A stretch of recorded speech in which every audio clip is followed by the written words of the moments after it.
Hey everybody, and welcome this week to Amnesia, The Dark Descent. Now, in 2018 you were washed up if you played Amnesia, The Dark Descent, so what does it mean if you're playing it in 2025? Well, it means that you're Dr. Dirck. You know, I actually never played this game or watched anybody play it until this year, and I was like a little bit impressed by kind of the puzzles and then like the physics of the game a little bit, so I thought, hey, we're going to play. Now, I did make a save because I had to fuck with the settings a little bit. I was having some trouble here. I cranked the quality of it down just a little bit to compensate for, I turned the blur off in this game. So if your problem with Amnesia playthroughs so far has been that they've been too blurry, like mine has kind of been, well, we're not going to have to deal with that. What we are going to have to deal with is some introductory kind of cutscene deals here where I'm going to be quiet for them. And yeah, we'll begin now. And like I said, I'll be quiet for the cutscenes. We're going to have quite a few here at the beginning, so expect me to suddenly cut out a few times. Don't forget, some things mustn't be forgotten. The shadow hunting me. I must hurry. My name is Daniel. I live in London at Mayfair. What have I done? This is crazy. Don't forget. Don't forget. I must stop him. Focus. My name is... I am Daniel.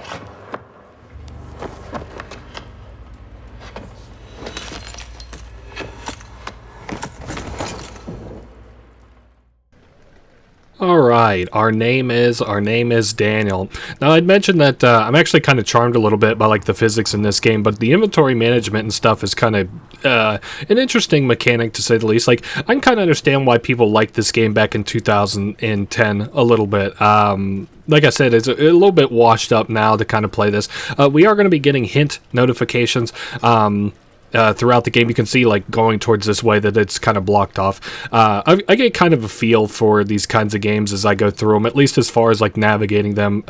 Maybe not so much intuition, but, like, something similar to it. Now, I did say we have, like, an inventory management aspect. I can go ahead and show that here. The two things we have to balance to make progress through the game and like continue playing are the health and the sanity. I guess they're kind of self-explanatory. I'll explain a little bit more about sanity as soon as we encounter things that can affect it. Tinder boxes are our ability to light things, like this little candle here, for example. Now we took that down from what was 1 to 0. Oil is what we'll have to manage whenever it comes time to get our lantern. But otherwise, I think that we're pretty much ready to get off to the races here, because that screen can also hold the items to complete puzzles and stuff, as you might assume that we have to in a puzzle horror-y game. You know, whenever I was first playing through this, I was like, what the fuck is my character doing, like a little bit of like a stanky leg type deal? And then it was so weird because like certain things that I interacted with would either like make me fall to the floor or like zoom in, and I could never really tell what was going on. Like here, for example, I think that the door opening and you know, like that's pretty well. Like there's no guesses in terms of something like this, but I guess we might as well go in and sort of explore things. Now, for the notes, I'm kind of about half and half on letting them play through versus reading them versus interacting with them at all, because the story is kind of cut and dry in this game, which is kind of funny because whenever I played through it the first time, I really didn't understand what was going on, but and even on like consequential visits to the consequential, that isn't the right word, but like afterwards, having visited the wiki, like I was trying to read what the fuck is even happening in this game, and I have an understanding of it now, but the wiki is not an easy read. Alright, so we're walking through some areas that before, you know, I think you might remember from the memory that we were walking down this hallway saying, my name is Daniel, and even if you're getting kind of lost, like you don't remember it from the intro cutscenes a little bit, see, there we are doing the stanky leg and getting stuck on the ground again. See, this was a thing that I could just never... I could never understand the first time that I played. Anyway, I was saying that you can follow this, like, purple gunk. It looks like somebody maybe was sick to their stomach and were just chugging Pepto-Bismol as they were running through these halls. Let's see. I don't think... I want to go into every room, not necessarily because I'm even that interested in picking up... like notes or anything, like if you thought maybe that might be the reason why. But there's a lot of resources to be had in here, like laudanum, the healing in this game, which is like a healing liquid. I don't think there's anything to be had in this room either. It's some pretty paintings. I think this is the crucifixion of Christ. Oh, lovely. We can't even see it because of the because of the wind. Oh well. Egg on my face. Anyway, moving along here. Like I said, I'm not gonna waste your time in this playthrough. Don't worry. I just also want to collect as many resources as I can, because of course, you know, things that I put into my inventory can later on go to do work for me. We're moving on to the old archives here. I actually kind of don't mind this game, the loading screens and stuff. I really didn't understand anything. Like, I think this is some of our like childhood memories here. You know, it's nice as the game opens in media res, or, you know, we have Amnesia, and we go on very soon to figure out that the amnesia that we have. I am going to go ahead and light this just so that I'm not constantly getting drained sanity, and I have a place to refill it. You can see the hint up at the top of the screen. We can have our sanity reduced by witnessing quote-unquote unsettling events, or I guess it's kind of like monsters and stuff too. Like these bugs and shit down here, very gross, and will reduce our sanity. Staying in the darkness will reduce our sanity, but coming back into the light will refill it. Now they got a lot of different, like my head is pounding and hands are shaking. I think there's like an ellipses to denote the lowest sanity that you can have. And I guess like I had a hard time really understanding this. After I played this game, I was getting a bunch of Amnesia shorts recommended to me. I really don't understand which mechanics are legit and which aren't, because supposedly, if you take the developers at their word, sanity doesn't really do much in terms of, like, you know, messing with the monsters that are in this game that we'll come to see. But anyway, I'll talk about that later. Right now, we have a new lantern that we can use to walk around with. Now, I'd mentioned an oil canister, or like an oil bar here. You can see how full we are in the container there. So it's about, you know, inventory management, like a very little bit. Like, you're never going to be maxed out, and you're never really going to have to split hairs in terms of, like, you know, inventory management, I guess. You know, like, it's never going to be life and death, I guess, the things that you have in your inventory, but it can dang sure help.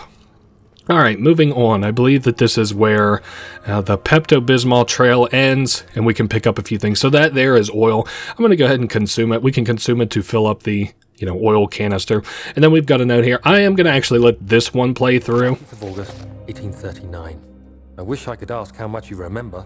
I don't know if there will be anything left after I consume this drink. Don't be afraid, Daniel. I can't tell you why, but know this. I choose to forget. Try to find comfort and strength in that fact. There is a purpose. You are my final effort to put things right. God willing, the name Alexander of Brandenburg still invokes bitter anger in you. If not, this will sound horrible. Go to the inner sanctum, find Alexander, and kill him. His body is old and weak, and yours, young and strong. He will be no match for you. One last thing. A shadow is following you. It's a living nightmare, breaking down reality. I have tried everything, and there is no way to fight back. You need to escape it as long as you can. Redeem us both, Daniel. Descend into the darkness where Alexander waits and murder him. Your former self, Daniel. Okay, so we've got an idea of, you know, again, who we are. Just to reiterate, we are Daniel. We're looking for an Alexander. That's kind of our, I don't want to call it a MacGuffin necessarily, but maybe so. And then the thing hounding us in turn is what's called the shadow. So no, actually, you know what? I'm going the wrong way. I believe that there's a switch in here that we have to hit. Now, it is a good thing that I kind of played this semi-recently. Again, you know, it was for the first time. Oh, also, our sanity refills whenever we complete, like, puzzles and shit like that. So, that's kind of cute, I guess. To the entrance hall. What else did I have to say about this game? Yeah, I never played it or looked into it. I always figured it would be, like, a real boring-ass game. And the things that I didn't think I would like about it as a kid, I'm sure that my kid self would not like about it even still, but my tastes have kind of changed, and like my I don't know, standards maybe a little bit. Okay, so we have got these like roses that are blowing towards down that way, again denoting the direction we need to go. So we've got this guy who is kind of talking. I'm about half and half. I don't think I'm going to let this play out. But there is dialogue between Daniel and Alexander. If you're really that interested in not my explanation, but what they're actually saying, you can read it down at the bottom of the screen. Daniel has come to seek out this Alexander, which is kind of denoted by the dialogue that we're hearing now. I guess I don't need my lantern out right now. So this is the exit. You know, let's go ahead and end this playthrough. Oh no, then there's some gunk covering the door. So even at this point, I kind of like knew like, oh, that's probably at least something to do with the darkness, right? And it is. You could just even go ahead and call that the darkness if you wanted to.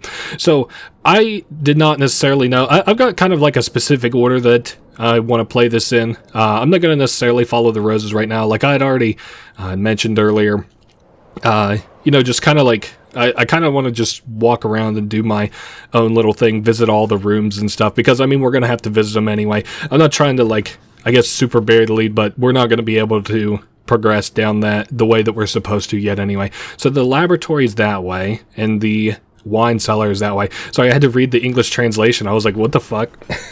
I don't know the language. Maybe Italian or French. Let's see. So yes, we're Daniel. We're here looking for Alexander, who was originally supposed to help us, but a note to ourselves has revealed that, you know, maybe he wasn't as helpful as we had presumed and instead was evil somehow. I'm just kind of looking around here because it looks like this is a cave-in.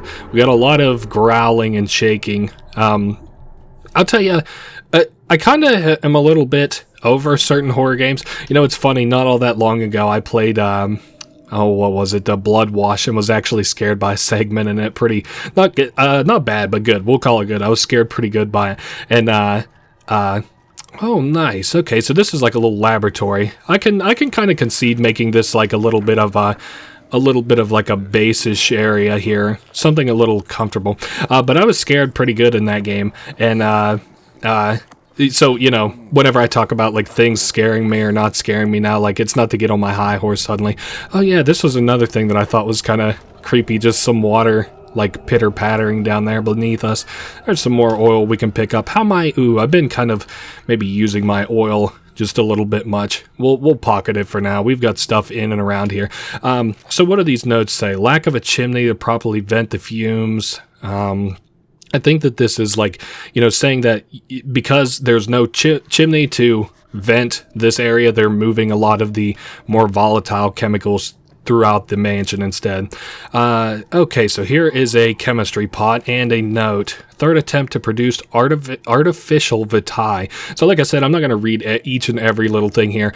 Vitae is like a substance that we want for some specific reason, but these are like early chemical experiments to produce it artificially instead of getting it naturally. I was talking about like games. If you want a good game that will kind of get you ready for like horror games like across the board, I would recommend playing Outlast on maybe one of the harder difficulties, like probably just hard. After I played that, really other horror games just kind of didn't do it for me anymore. Most horror games, and it's funny because this one here specifically is the counterbalance to that fact, but in most horror games, you're going to be faster than like whatever monster is chasing you. Oh, there's some lady screaming. You're going to be faster than whatever monster is chasing you, so you know, there's really no super chance of a threat. Like there's nothing that you have to be scared of. And then there was something about that game, like just playing through it just made me a lot more confident with horror games, just kind of in general. All right, so we are going into the archives. Now, it hasn't been overly scary yet, or maybe I haven't given it an opportunity to be overly scary yet, but here fairly soon we're going to get our first little dose of monsters and spooks and stuff. I can't remember if it's necessarily this room. I don't really think it is, but we're going to have a lot more growling and just kind of shit going on. I remember playing through this first, and I was like, is there stuff just walking behind me? Definitely an area that gives you that sort of vibe, like, as you're walking through it, like, is there something behind me? Is there something around this corner? Am I going to open the door, and is there going to be, like, a monster in here? I'm just kind of looking in areas where, you know, there's a high probability of, okay, this is Daniel's diary to Algeria. these just tell the tale of, obviously, Daniel traveling to Algeria and finding some kind of an artifact. I might let the cutscene play the audio in it where he actually finds this artifact that he's looking for. Just kind of looking about here. I don't think that that's... Whoops, didn't necessarily... well, I wanted to break that, just not in that way. It just fell apart in my hands. I think maybe we'll light this room up a little bit while I kind of loot in it. See, we got more oil and tinderbox. Very pretty piano music. I've always been a big fan of piano music in my life. It's just like it's better in a setting where you can listen to it without headphones. And I don't know, I don't really have that kind of set up right this very second. Also, I'm listening and looking around, and I'd like keep hearing like muttering and shit, but I don't see anything. So in terms of like, where we were, this is the way I went. I went left here. I can't remember, did I go into this room? I really don't think I did. No, there's another note. Another note for Daniel's diary to Algeria.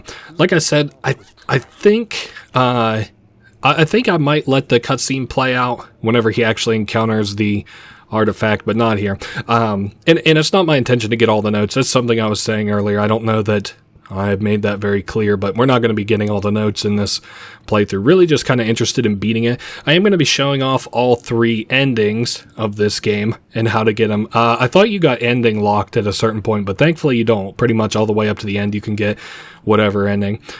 So we'll pick up this oil. I think I'm going to stock... Yeah, let's go ahead and fill our lamp up all the way. We haven't really had much cause to use the lamp or the oil here, which is good. Rather not use it, or not have cause to use it. Well, now I've got cause to use it. Oh, and there was much like Daniel's story, if you were to read the notes, he says like there was a cave-in at some point, and well, lo and behold, there's been a sort of cave-in here at the castle. I was thinking, I was like, damn, what kind of wealth would you have to accrue to at this point, like, have a house like this? Like, this is in the 1800s, isn't it? Oh, we might have a cutscene. Let's see what happens. May 1839. After pounding the unforgiving stone wall for what seemed like an eternity, I realized it was hopeless. I was trapped.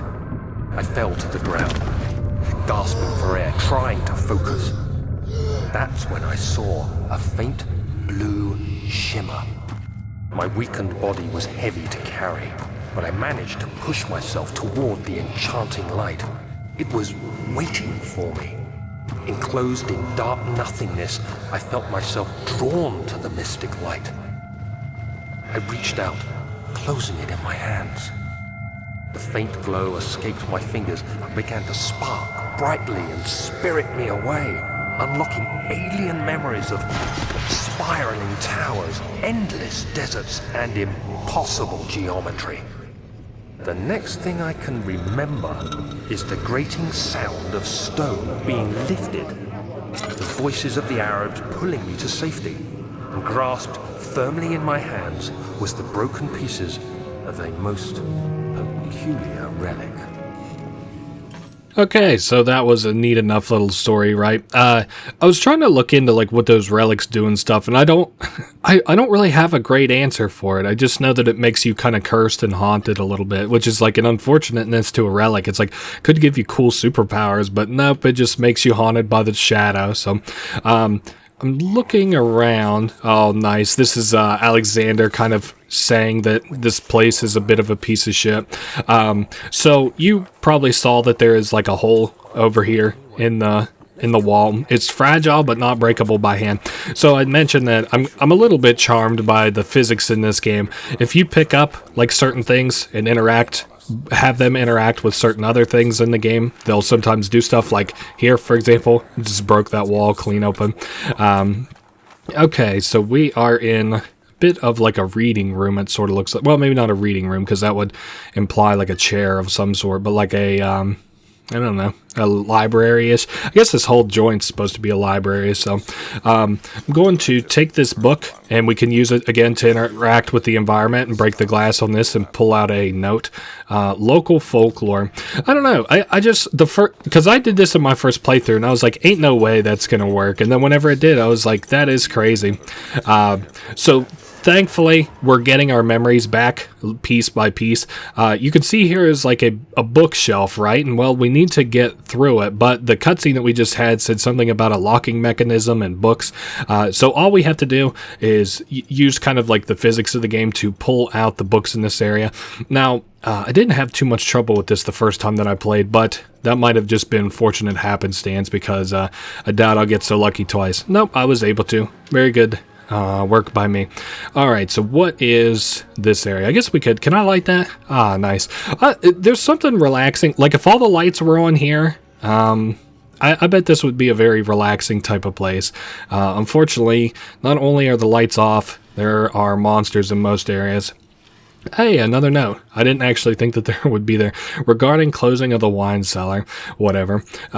Closing up the wine cellar for one reason or another. Now, I know I just heard banging and a door just got knocked open, but I'm not actually overly concerned about this just yet. I am sneaking out a little bit and maybe just gonna carefully sort of edge my way around. Okay, so that door is good and locked. Maybe I'll try to, because I think this way and then going right is, oh, I definitely hear something. Oh man. Okay, I could pull out my lantern if I wanted to kind of get my sanity up. I'm a little bit worried though with a monster nearby that I wouldn't get caught, but I can't remember if the monster spawns this early or not. It might have already left. The monster has like a little bit of a tricky way of spawning and despawning in these areas that I'm not overly great at. Most people who are probably watching this, because again, this game's about 15 years old at this point, have surely already seen like all the monsters that there are in this game. And I didn't realize that the tomb that we were pillaging was, oh nice, I'm standing on some of the fleshy darkness, so we just took some damage. Shoot. Is there anything down this way? I think this is supposed to be a dead end anyway, so I'm not going to go down there. So you can, like, sort of be around the fleshy stuff for, like, a very little bit, but it'll eventually do damage to you. I do like it because it denotes that you're done with that area. So, like, we won't have any cause to go back in that room. And we have a wine key, right? Wine cellar key. Tag reads the wine cellar. Oh, well, that would clue you in, wouldn't it? Alright, so we're now headed for the wine cellar, and if I'm not, yep, we're going down this way. And I think this should give us all the chemicals that we need to go into the next area too. And we're actually doing pretty good on oil and stuff. I actually have sort of cause to use the what are they, the tinder boxes, so I'm kind of trying to save up on those just a little bit, but it won't break my heart if I end up having to use them for something other than, you know, what I want to. Okay, so this area is what? Oh great, we're getting more whispering. Looks like it's just showing us where like the brewery is, crafting, I don't know, winery was another room. Okay, and some green liquid. This is cuprite. I'm not actually very familiar with what any of these chemicals are or anything, or what they do in real life. Unfortunately, they aren't using very basic chemicals like, oh, I can't even think, like hemlock. And that's not even, I guess, really a chemical. It's more like just a thing, isn't it? A poisonous thing. Okay, so I think we probably are going to run into a monster here sooner rather than later. Oh, nice. Here's one of those little healing joints I was talking about, laudanum. Oh, and there's a monster way out the way. I don't know. So we had talked about sanity a little bit. Supposedly, if your sanity is low and you look at a monster, it makes yourself like essentially like a beacon to that monster, which in my opinion I always thought was like a little bit unfair, but according to the developers, it's not actually a mechanic that's in the game. It's just like something they described as a mechanic in the game, but they wanted to do that to trick players. Also, once again, we're doing a bit of a crip walk here. I see I've got stones, but I don't know that those will do anything for me right this very second. Now, I'm going to keep one on me and maybe keep my ear out in case I run into a monster here soon enough. And just like I said, just kind of looking around. I can't, the whole, as a house like this or a castle like this is always settling, so I can't ever quite tell when the, or even if the monster is down here. So here's another bottle of liquid that will need orpiment. And I think there were 4 bottles of liquid that I'm going to need. Thankfully, there are like these drop type deals, it looks like, leading up to, you know, certain liquids that I'm going to need. I'm also just kind of just want to get a sweeping idea of the room as I kind of go through them and stuff. I might be able to walk.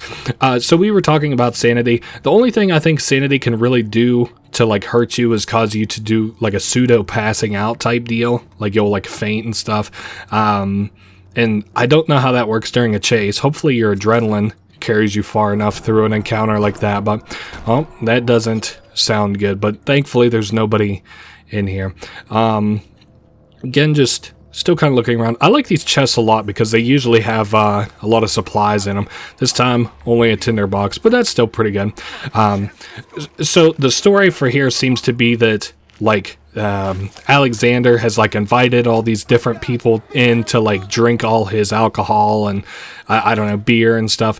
But, you know, it turns out that it's, like, some kind of a poison. Maybe, like, a paralytic poison.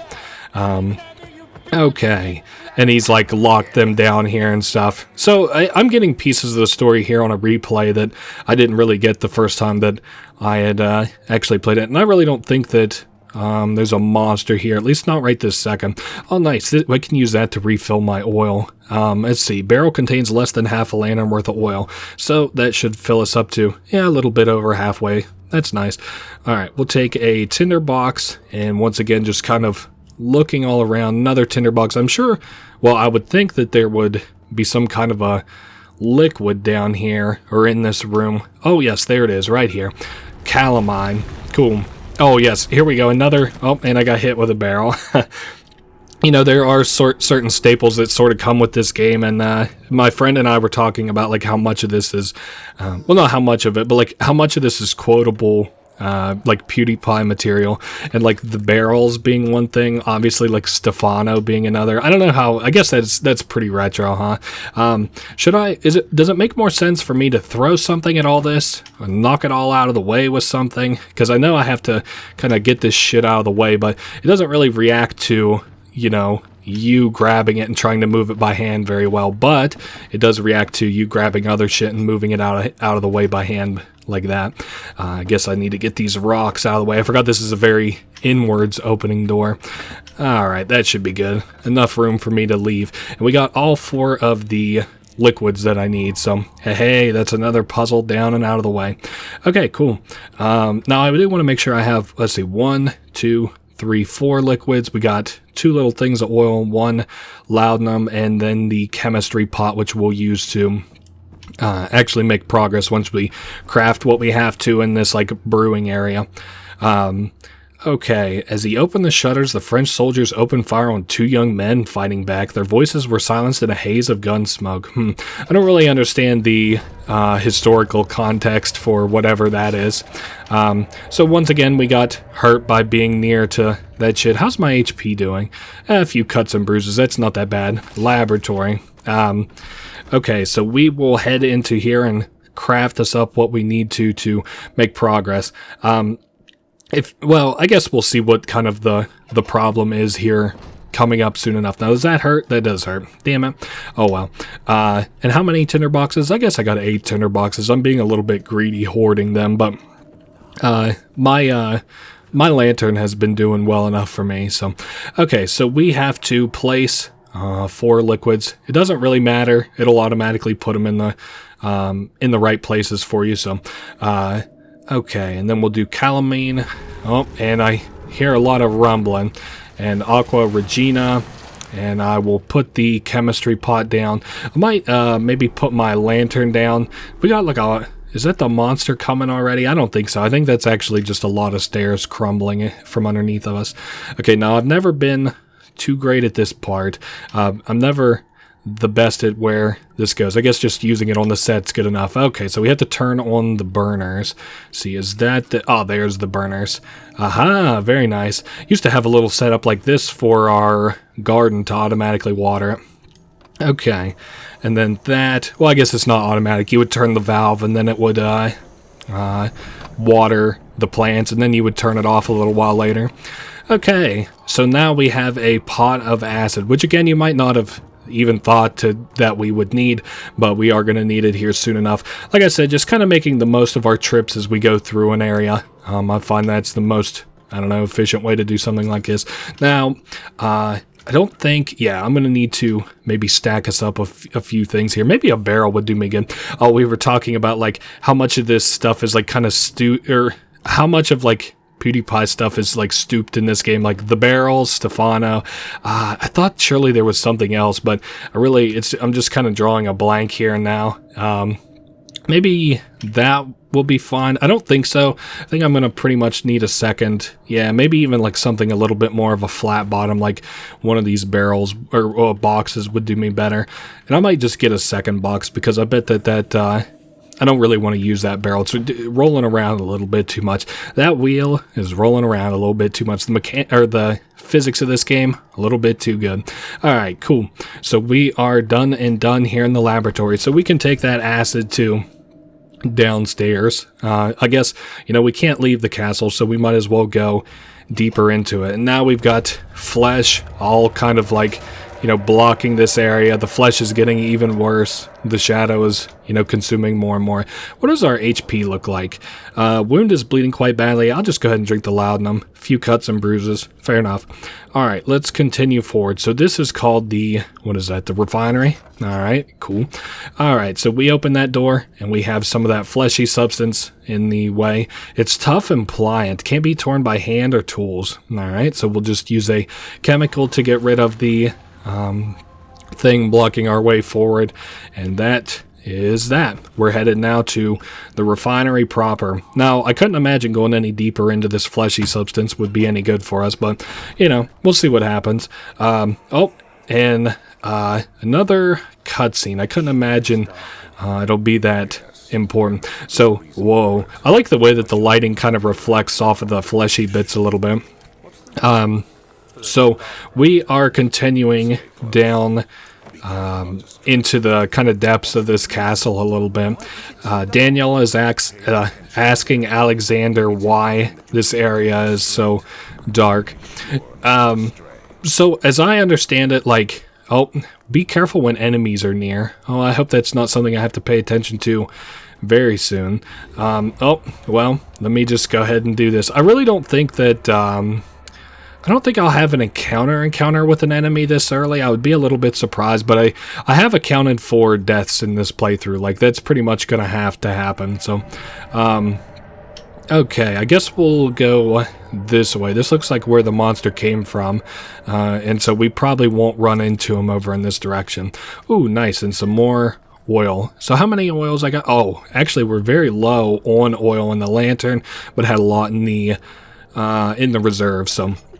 Okay, opening up that door, taking a look in here. This place looks more or less fine. I remember getting kind of hung up in here, so hopefully I don't have that experience again. Daniel, like, has been cursed by this orb, and he describes in these upcoming notes that, like that note there, that, like, he's not dying, but he's having a lot of people around him die. Like, friends, other members of the expedition. I can't remember if it's family, but I think, like, he's concerned for his family that they might get kind of caught up in whatever this curse type deal is. So he asks a professor, and the professor tells him more or less that he can't help him, but one of the, he takes to writing all of the people in this guy's address book. Like, he steals the man's address book and then just takes to writing all the... Whoa, easy there. He takes to writing all the people that are inside of the address book, and only one person answers. And who is that? Well, it's this Alexander that we've been hearing about. Now, I think that... Oh, my sanity's getting awful low. That's when my my camera gets a little bit more swingy, to put it in simple terms. It's... not the most smooth of experience. Now, it's even worse when you're being chased and your shit gets all swingy. Okay, cool. So we're in here now. How much oil? I bet let's see how much we got in here. Less than half a lantern. Now, does that fully refill? Yep, it sure did. Cool. So now we have got a little thing here. Can I, like, grab this? It looks like this maybe board has, like, got it, whoop, maybe hung up a little bit. And then, so this is what was blocking the door on this side, were these barrels. I couldn't ever see me needing to go in there, but this should open that hatch on the other side of the room. It doesn't look like it's closing, so I got time to investigate this other side here. So, yeah, Daniel was cursed, and he seeks out this Alexander, who we at least know from our notes is not a very good guy, but we don't know why yet. So, all right, heading in deeper. So as we head in deeper, I believe this is a segment where no, we just have to avoid those little pits. Cool. Down into the cellar archives. He crashed through the surface. The dark Atlantic water smothered him as he struggled to make sense of the situation. I think that's more of his history. I could... Whoop. Oh, well, I wanted to turn out the light. I turned out too many, though. Oh, very nice. So here we've got a new enemy to contend with. This is the invisible water enemy. This is a pretty popular enemy. I feel like, you know, a lot of the Amnesia enemies have become pretty iconic over time. So obviously being in the water is pretty much the only place I don't want to be. I don't know which way... There we go, up.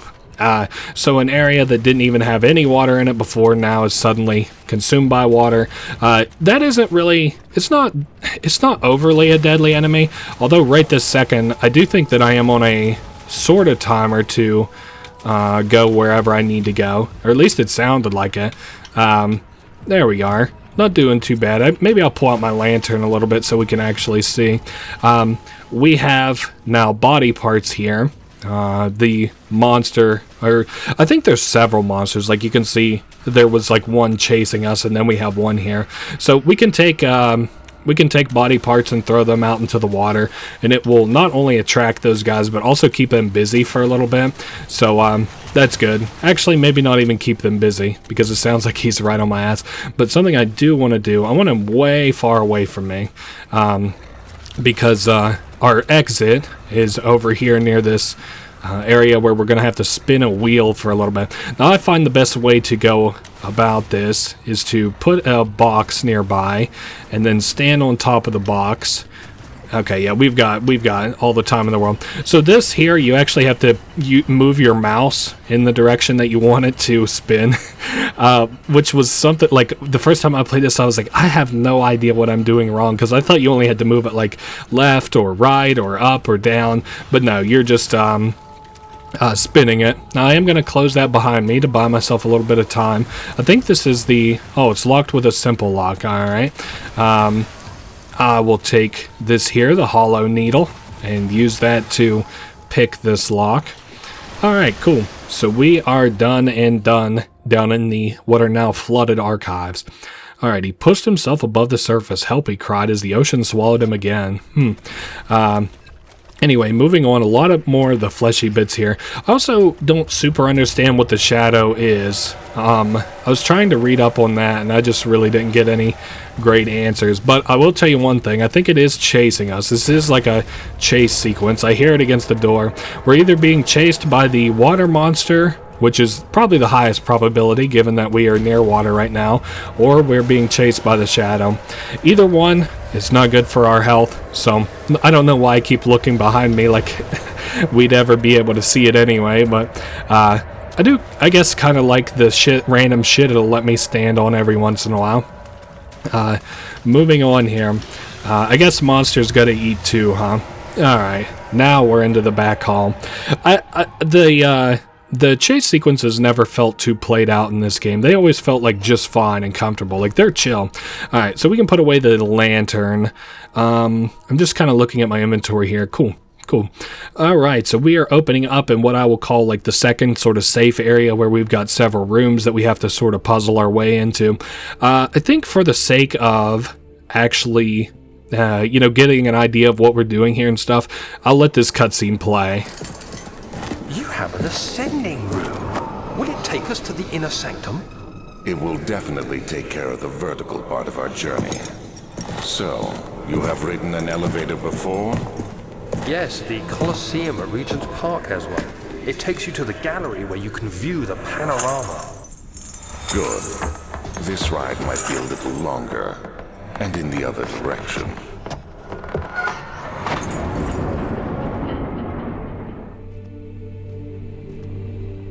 Okay, so we have an elevator here that we can ride, but it's busted right now, so we are going to have to work on that. I like this area. It's serene, to say the least. That's the first thing that I really like about it. This door, I think, is locked. Yeah, it's locked. But it's also like, you know, in my mind, I like kind of mark out like safe areas and stuff, and this is one of those safe areas. Speaking of which, I want to spend a lot of matchboxes on lighting this place up because I think it looks very, very pretty once you get it all lit up and stuff. This fountain here, it kind of strikes me of like, it's sort of Baphomet-ish. Like, it feels evil, but it also feels pretty. I just like running water fountains, though. So now, I think underneath of it, no, for some reason I was thinking that you moved it because those look like tracks a little bit. I do think that there are cabinets maybe that we can interact with here to loot. No, this is another candle lit area. Wow, I'm kind of sucked in a little bit by like both how pretty the music is. It kind of reminds me of like calm Skyrim music a little bit, and also, you know, just it's kind of its own breed. I like, wow, that is fucking serene right there. We'll light this and maybe look at going into another deadly area. I know we're going to have to go through quite a few of those yet. Into the storage. Surely there'll probably be loot down here. He returned the teacup to the saucer and picked up the orb as one would an apple and pondered on strange happenings. Now, I do think that this area is an area that is actually kind of particularly deadly. In terms of like areas that are and aren't deadly, this area has actually got a fair few enemies in it and stuff. Now, of course, they're not really going to spawn until we start doing stuff around here. So I'm going to kind of set the arena a little bit, get things lit up so that I'm able to see once there are enemies around. All right, cool. Let's start with this room. Looks like a tool room. Probably won't run into many enemies or trouble in here. There's a drill part. Oh, and speak of the devil, I do hear enemies behind me. Wow, and it switches to this night vision kind of so seamlessly, where like before I was like, I have no idea how I'm going to see anything in here. Then all of a sudden, yep, I can see in here. So there goes the little monster guy. As best as I can, I'm going to try to sneak by him. I don't remember all his spawns. I know that like if he does spawn and he like is trouble near me, it like, you know, it's not the end of the world. Like, I can kind of deal with it a little bit. So now I guess we'll go down here. Obviously I want to get the two side areas before I go any deeper. Just kind of looking around here. This is not something I can interact with. I don't know why I was thinking that. I do think there are barrels down here though that I mess with. So this is regarding explosive mixture. So this is some writing to Alexander, talking about like, you know, he has to concoct explosives and he has to do that through a combination of some sort. I'm just kind of looking around to see if there's anything to loot. I don't think we'll run into, well, I actually don't remember this area very well, but I mean, if we run into monsters down here, it's not going to be the end of the world, but I don't know how many we'll see. This place is a little bit congested to be too monster heavy, but hey, you know, anything could happen. Now, I did play, I don't think, I haven't mentioned this, I don't think I'm going to play what was called the DLC for this game. And I know that that's not usually my MO. I know I usually play every part of a game, but I'm not really too torn up about not playing the DLC for this, because apparently it was some kind of weird promotion for, I might light this place up. It was apparently some kind of like a weird promotion for fucking Portal 2, so I'm really not that torn up about not getting some kind of weird tie-in with Portal 2. Like, the very last line is like, tell them that I'm still alive, or something fucking lame like that. So I was like, nah, I think I'm good on that, actually. So I don't think it tells a story that's too overly related to the, what is this, like the Amnesia universe. Now, I did pick up, actually, on like some kind of like a CD keys website. I did pick up all the Amnesia games, I think, for like $11 all in all. So we're drilling into this. These are like, that one's called primary, and you don't have to worry about all that shit leaking out. Like, it's not going to go empty. There's primary and secondary, so those two things like mixed together to be something. I always assumed that this was just booze, and maybe that's what it is. I don't know. All right, so this should be, yep, that's an explosive. I'm gonna cool my light a little bit, just in case I end up running into a monster up here. Might be lucky too, and I might not. We'll see. But I'm not going to play the DLC. Like I said, I know that's usually not my MO. I usually play the DLC, but I don't think it's related to the story of this game, so it's kind of like a waste of time. It would be almost like if you were upset that I wasn't playing, like, you know, the best mods for this game, which could be a future video. You never know. I just think that, you know, this first game's kind of charming enough, and, like, I want to play some of the future games for the channel too. So now I am going to light that because I do think we've got a lot of movement coming here soon. So I'm going to plant that explosive. I'm going to grab that. All right. Do not set the explosion off. Okay. So this was a thing I didn't really understand. And I did this my first time accidentally, but you're supposed to, like, throw shit at it. Oh, easy. That was actually very close to the explosion, but no cigar. And I think the rock somehow blocked it. If you look at that footage back at an NFL highlight, I somehow screwed myself. Okay, I might just get a little bit closer to it. I don't really see any other way around it. Oh man, you got to be kidding me. Now it's not. What if I just do something like that? Oh, nice, it's on fire. Okay, I forgot it had like a little bit of a timer type joint. I couldn't even imagine what that reaction would have to be to manage that to happen, but it did, and we're here for it. So continuing on forward. Now I know like I said, this is going to be a really monster dense area. Actually, you're going to see me do a lot of running here very soon. I don't know in this game, like, you're certainly not meant to fight, but like, which one does it lean towards more, like sneaking or running? Probably sneaking, honestly, right? Food storage. Okay, I don't know what could even be in here that we might need to fix an elevator, but you know, I guess we'll see. Ew, rotten pig bodies. So it couldn't really be that long ago that all this shit happened, you know what I mean? Because, like, these aren't kind of like nothing but bare bones. It's all rotten, sure, but maybe like, what, a couple weeks? I'm no detective.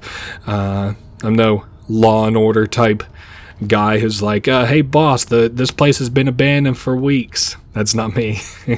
Now I do think, I'm pretty certain that this will spawn a bad guy. Yeah, and we'll just go ahead and shut that. Now that is a permanent baddie. I just kind of wanted to drop him here because, I don't know, I guess I can. Please, I beg you. What the fuck? Oh, there's no oil left in the lantern. Oh, I don't like to hear that. Let's go ahead and fill it back up. A little too dark around here for me to just have no oil in the lantern. So yeah, so some woman just got killed. I don't really remember the context for that at all, but alright, a bunch of broken gears, and I think you can burn yourself on that, and I don't remember why you would ever do that, so I'm not going to, I don't think. Ooh, a couple things to pick up here. A note, a full set of 3 rods is unavailable. There's one in the inner study rooms. Okay, so there is those 2 rods, and we're going to need a 3rd rod. Now, of course, you might have heard the monster behind me, so going to maybe, I have to get around it because I kind of just like waiting to see what happens with it is not exactly an option. It should be kind of behind me. Let's see. I'm just kind of maybe watching all my corners here a little bit. Is it going to be like right in front of me? Who I was holding my breath there for a moment. Okay, so there he is. All right, so we've got our monster here that's kind of like dropped in on us. So we have to avoid looking at enemies too long. It will drain our sanity. So even though it says some stuff about like if we look at them or are around them while our sanity's low, you know, we'll get screwed. The only time that that's kind of true is it can make you faint. But I don't even know that it would do that in like you know, it's chasing you type scenario. So what I think I'm going to try and do, yeah, nice, we're backed up against this wall. So we are going to be able to avoid this first one pretty easily-ish, but there should be a second one as we're leaving this area that we'll run into. Oh, I hear a lot of growling. Oh, and I hear a whole lot of growling. So we should be able to at least maybe tank 1 hit if it's a necessity. But we may not even have have that much trouble. I use the audio to kind of position how close he is behind us. He still has to be pretty close. I think I just heard him take a swing at us. So, is this another dream? He thought and screamed at the top of his lungs. Oh goodness. All right, so that is that room done and over with. So we've got 2 of the 3 elevator parts that we'll need. Don't forget your bag, Daniel. Okay, so he's talking to Herbert of some kind. I'm just gonna keep lighting these candles around here. I always like this hall whenever I played, and lighting it up is really nice. Another area, or not an area, but like another fun place to kind of decorate in a video game is debating where I want to go. I guess maybe the guest room would be the way I want to go, right? Or the study. Yeah, let's go to the guest room. Is the Long Dark. Now, I really like the Long Dark. I just can't remember if it's finished yet, so that's why I haven't really played through it. I think they're making a sequel, though, which doesn't really bear well for the current game if they're already talking about a sequel and it's not finished. So, okay. So, looking around here, it seems like Daniel has lost his journal. There's a crowbar, a note from Daniel. Okay, I think that, it's talking about, like, these are the notes where actually we can hear about his crew and what were happening to them. Like, one of them like died due to, I don't know, it seemed like exhaustion or something. I really don't, it's some Final Destination-ish shit in the 1800s. It wasn't quite as goofy. One of them didn't just get like a laser through his eye or whatever, but similar kind of idea. All right, so another note, probably, another kind of like, note describing what I just described. So I think that this is a locked door. It's with a broken lock, so we can put a crowbar in and grab a hold of it and move it, and that breaks both the crowbar and the door open. So that's good for us. This is an area that kind of confused me. This is actually where I had to look up in a guide what I was doing. Behind this painting, there is a bottle with a key inside of it, a machine room key. So now we can get into the machine room. And I'm going to pick up this note. This is the last Revelations note. Daniel, whenever he picked up that orb that I described through it doesn't seem like he meant to, but easy now. It didn't seem like he meant to, but he ended up breaking the orb. So, he just put it back together at the end of that note. Now I'm going to leave this cracked a little bit so that hopefully I can see out into here and see whenever he leaves.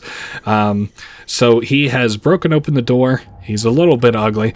How much oil I got? I got plenty of oil. Just the things on your mind is there's like a little creepy monster guy kind of walking around. No, I'm not checking my phone while you're meandering around the room, little monster man. What would make you think that?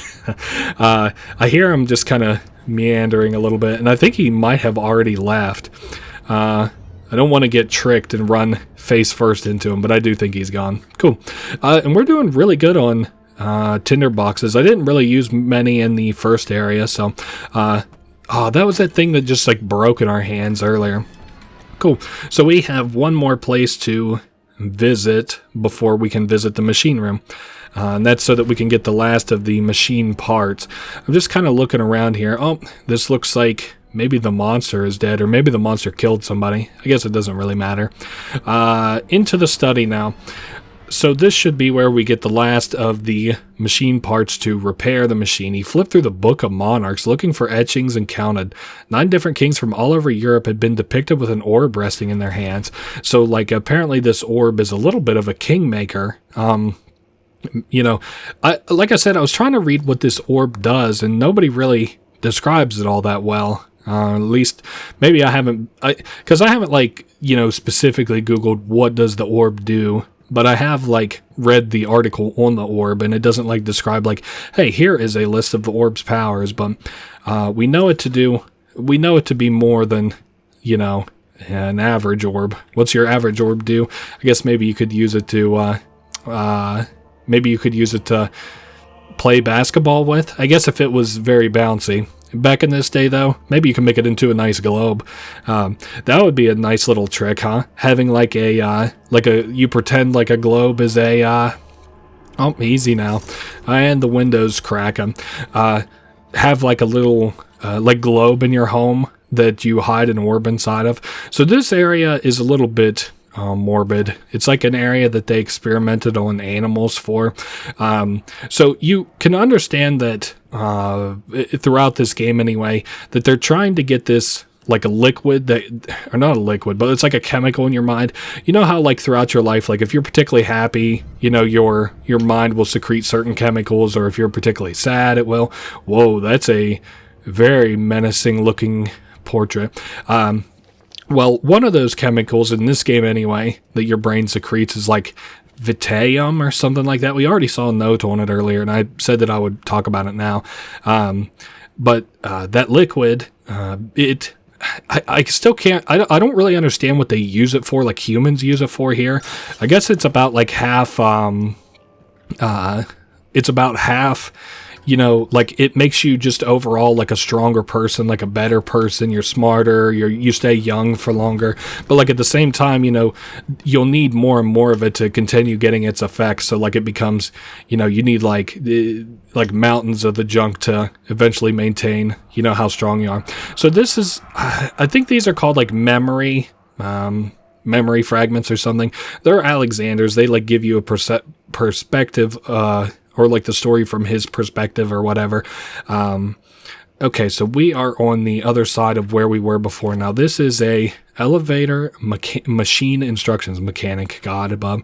Now that'll be more important if I actually can't remember the puzzles once we get over to the elevator. And I think we are done and over with on this side. But anyway, that's what that is in game. How full is this? More than half a lantern's worth of oil. Well, hot dogs. So that fills me up. Oh man, that's so much oil.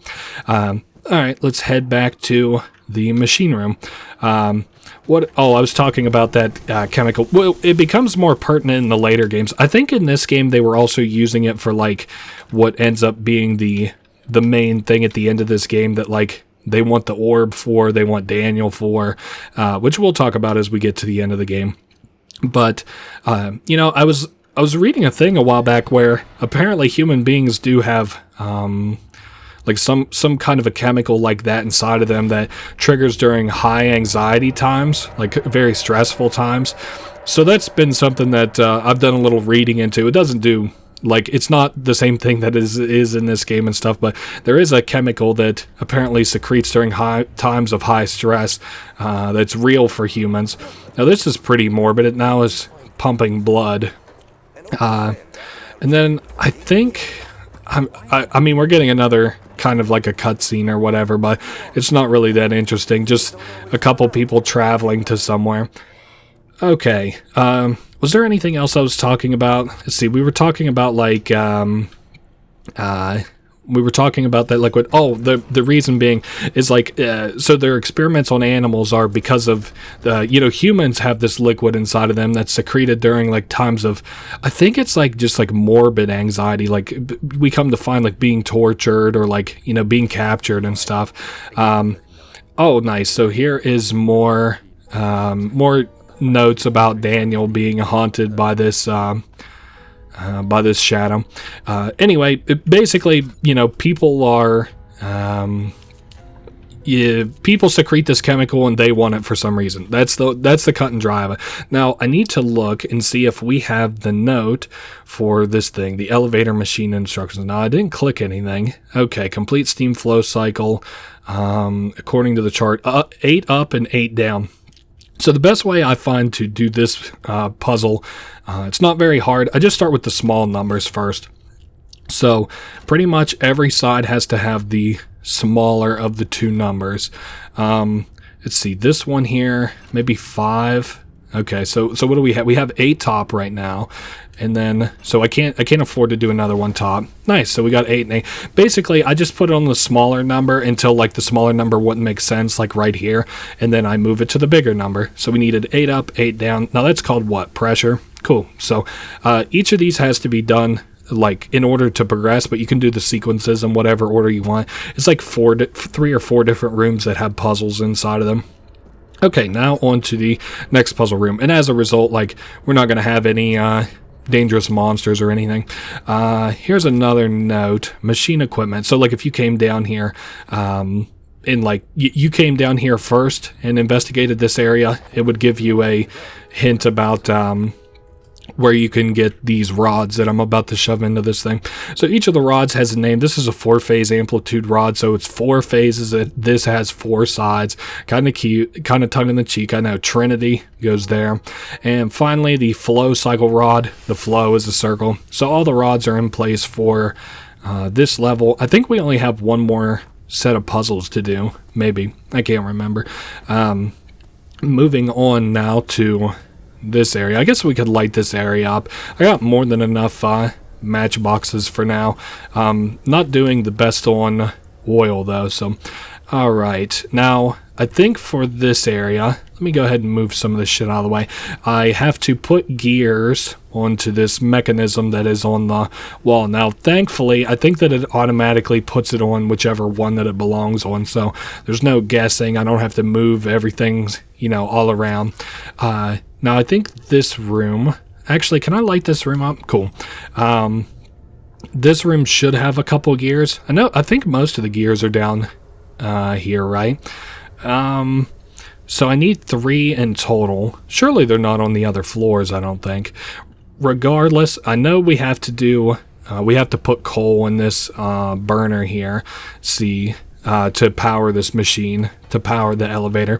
I can only imagine, like, if this is any kind of like a real mechanical, like they took inspiration from like real mechanical elevators back then. I can only imagine how this actually works. Also, I'm not like scared of elevators, but I always have a certain apprehension getting on one. Like, damn, I hope this thing doesn't fall. And I wonder if, well, I mean, I would feel probably worse about being in this one. So alright, now I'm gonna take one last look down here to make sure that the shit is on another floor, but it doesn't look like the gears are down here, so yep, we're just gonna have to go on another floor. That's fine. Maybe there's one in each of the rooms that I wasn't really paying attention to. Anyway, yeah, I was reading about that chemical. Well, it's what kind of like, you know, made me think about it anyway. I've thought a lot before, like, how does like a body consume adrenaline, right? Like, obviously, if in real life, if you're put in a high stress situation, that like adrenaline just kind of gets released into your body, and like you do whatever you have to in that high adrenaline, high stress situation. But I've also wondered, like, you know, what about a person who is like, it gets adrenaline supplanted into them like artificially? Like, if I was just chilling here and how would you dose me with adrenaline? Would you do it like a pill? I guess, would you give me like a shot? Because they have adrenaline shots, don't they? And I haven't been thinking about it like recreationally or anything. Like, and I certainly am not just putting stuff into my body without not knowing what it does. But like, it's just something that I've like have been curious about. Alright, so this place suddenly very flesh infested, very shadow infested, and we are headed back to the elevator because this place is successfully done. Not much more of a reason to be down here. A lot of gunk on the walls. I need to check my HP probably right before I go into the next area, just in case I need it to be up in case I get chased by a monster or something. I really don't remember much past here. Alright, a few cuts and bruises. Oh no, we're well past good. Alright, back to the elevator hall. He panted heavily, trying his best to keep himself from screaming. The medicine cabinet had overturned. Ugh. So somebody in a sort of a situation. Okay, so this area is now covered in flesh, so not even going back from here to the relative comfort of the last area that I was using as a bit of a safe zone. Regardless, we will head up. Or does it go down? Oh, okay, down. I thought this was cute. Now, as I had this described to me, our elevator should break, but I thought that it was just naturally going down. Yeah, I think maybe I need to hop on that wiki and do a few edits, because the wiki implied that this elevator was supposed to go up, but instead breaks. And I had to do something during the like this cutscene, and I missed it. And I was like, well, why the hell are we down in the basement again?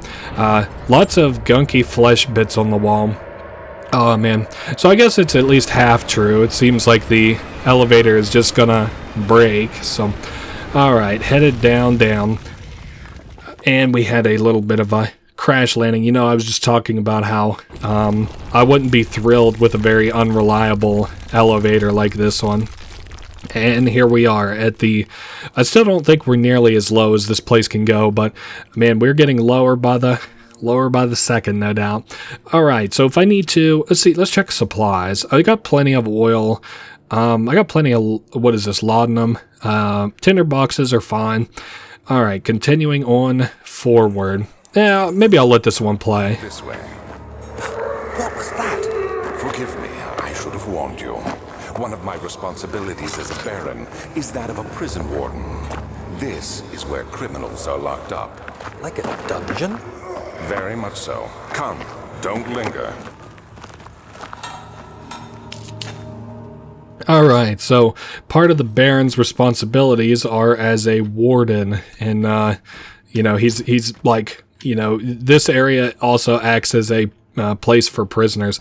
Now, that's kind of interesting because, well, like, we know it to be later in the story, like, you know, what the reasoning for all that is, but at this point in the story, like, you know, are people kind of, like, complacent with the Baron's place in the world as, like, a person who's... I don't know, what do they call people who have a lot of money and then, like, wow, not a benefactor, philanthropist. So he's like a philanthropist, he has, like, a lot of money, and he, like, you know, probably is, like, very intelligent on, like, you know, the world and stuff like that. I mean, you don't just get a castle like this, I'm sure, for nothing. Now, he has to be over, like, a pretty big province, I would think, too, to be able to house not only so many people, but, like, I'm just trying to think of, like, how big this castle is. I couldn't even imagine the kind of wealth you would need back in this day to be able to have a place like this. My God. So I think that as we get close to this, yeah, we can see the little monster guy on the other side of the wall. But otherwise, I don't think that there's much that we can do here besides the looting that I've just been doing passively. Oh, easy now. Oh, well, there's somebody that we can do something with, huh? I'm going to see if I can't loop him back to this room here and then shut the gate behind me. We'll see what happens. Okay, so we're kind of, he must be like, well, I figured he must be right on my ass. Oh, there he is. So let me get him in here. I'm going to try and just kind of get around him, do a little Dead by Daylight-esque looping, and then get him stuck in here if I'm able to. Now, I think he could probably break that, but I'm hoping to put enough distance between me and him that I just don't even have to worry about that. Now, did I go... No, I must not have gone down this way. Also, he must have... No, he didn't break it open. I thought I would have heard it. Okay, now we've got a tinder box. That's good. I must have left him in the dust. Cool. Just a couple tinder boxes. You know, it's funny kind of the disparity between like how much a tinder box can light up and how much it can't light up. Now, I won't pretend like that guy didn't scare me a very little bit at least. I tried to get that oil there. I guess it would probably be in my best interest to just outrun this guy, right? I tried to trap him, which didn't really work. Oh, and I'm trying to run away from him, and that's not really working all that well now, is it? Maybe if I, like, get into one of these rooms. This feels like locking yourself away in a coffin a little bit, but... Okay, how we doing on HP? Barely conscious. Well, can't be having that. Wound is bleeding quite badly. Alright, well, maybe see what happens in here. Shame I don't have something to light in here. Maybe I'll just... I might try sneaking around a little bit. The only thing that I don't really like about this game as far as like the monsters and encountering them and stuff is they aren't very loud, so you can oftentimes just like round a corner and be face to face with them. I guess like right here I can hear them moaning. Oh no. Well, I guess this whole area is probably going to moan, isn't it? It's a like a torture hall after all. Okay, keeping my eye out. So he's down that away. Maybe following him and searching the rooms behind him would be kind of my best bet. I wish I'd lit up more of the torches. Oh, that's a dead end he's going down. Okay, can I shut this door behind me? No, but there is a matchbox and a laudanum here. Oh, cool. Alright, maybe I'll turn the torch off and see if I can see him. Did he leave? Yeah, this is what I was talking about, like kind of weird enemy. weird sort of enemy placements and like leaving and stuff like that. Like we ran into the enemy, and it's obvious that he's like on the other side of the door now, or at least it seems like that to me. So I don't know like how the enemy like placement, spawns, despawns, and shit work in this game. I noticed that while I was playing, because I was like, in my mind, you know, obviously I want to have a map of the area, but I also want to have a map of like, you know, the people kind of, or like the enemies and stuff too, allies, places to loot, puzzles and stuff. Basically like a real-time like Silent Hill map meets like, I don't know, you know, what I'm trying to, whoa, easy now. Is he like right? Oh dear, he is like right here, huh? All right. Well, we got away with it kinda, or no, did not kinda get away with it. My best bet, he breaks in, I maybe get behind him. We'll see. All right, so we're hidden in the dark. It sounds like he's maybe like right about here. Yeah, it was not good that he spawned in behind me. Hopefully the rats don't take a chunk out of me while I'm waiting here hiding. It still sounds like he's like right outside the door. Like you can even hear his skin kind of like moving a little bit. Let me, oh, okay, he's way down the hall here. Cool. Well, I will leave him be way down the hall then. Cool. We still even got a couple more tinder boxes. It's locked, however, the lock is very corroded and weak. I think I need a different tool than what I have. Alright, let's check this room out. Okay, so here is a chipper. So there's a lady missing here, apparently. And oh god, it sounds like somebody's like hooked up to like a stretcher. Oh man. Being tortured over the location of this woman, or this little girl. God above. So let me, I think I can combine these two. Perfect. And then I'll use the hammer and chipper to break open this area. Aha, very cool. Now, the final part of this, let's just go ahead and take that oil. There were only a few drops in it, though. That's okay. We still have plenty of oil, like, in reserve. So I think we're just about done with this area. Now, this was an area that I, like, was really confused by whenever I first played through. So there's, like, you know, this area that's, like, a little bit too narrow for us to slip through. We can use the hammer and chipper to bust through, and then we can go through it ourselves. So it was like a mother and her child, like she was letting her child come through here to like escape, and then she ends up getting tortured because of it. He's like, where's your daughter at? It's dangerous down there. Oh man, there's a lot of like weird, like, are they evil? Are they not evil? Who's evil? Why are they evil in this game? That's pretty good storytelling. Like if you made this like a dramatic novel, like I think this would do not as well, obviously, as Amnesia did as a video game, but you know, I still think it would do pretty well. So that back there is definitely the exit that we can go through, but I want to see what's down this way. Probably just a dead end. Yeah, just a dead end. That's what I get for being adventurous. Okay, so headed down this way. Now I am out of tinder boxes, and I'm draining through my oil really quickly as I started dragging my feet a little bit here. Okay, let me toss all this shit out of the way. Might be in a little bit of trouble if I can't maybe use a rock to knock that one out of the way. Yes, sir. All right, cool. So this is to the kitchen. I'm going to kind of go this way first. What is this? The storage? All right, and I don't have any tinder boxes, which is fine, I guess. Can't light it off my lantern, I guess. Probably not strong enough, and you'd probably have to maneuver it a little bit awkwardly. Okay, kitchen this way, and this is towards storage. All right, I'm just, I'm kind of, I don't even really know where I'm going. I guess the idea at this point is to just keep going left until we can't anymore. So, dead body, but there's a tinder box there and some oil in passing. So, see what's in this room. Oh, nice. Another bright white light. This was another thing I was telling my friends as I was playing. I was like, my God, the bright light is like such a flashbang. Okay, we have two tinder boxes. I might just keep trying to keep them saved. Another Daniel diary to Brennenberg.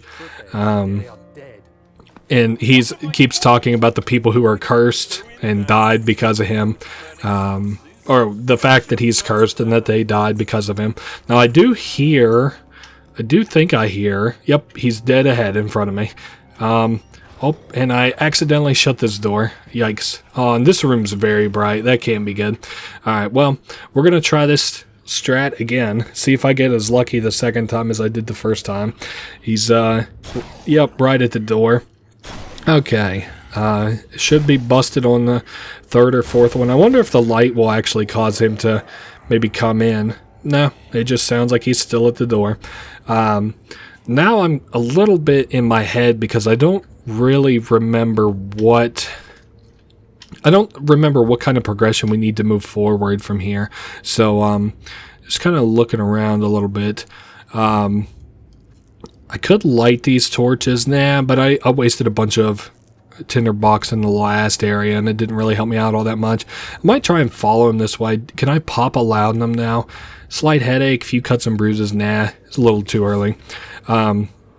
Peeking my head down this way. Oh, and he's probably to my left. Okay, so I think what I'm going to do is light that to kind of denote in my head, like, that is where we haven't gone down yet. And then this way, am I crazy? This is towards storage. Oh, great, there's another monster. I mean, this place is crawling with monsters. Okay, and another note. Another Brennenberg note. Boy. Tinderbox. We'll see what's inside of this room. Oh, it sounds like a monster is like right here. Yep, and that would be correct. Curious about this.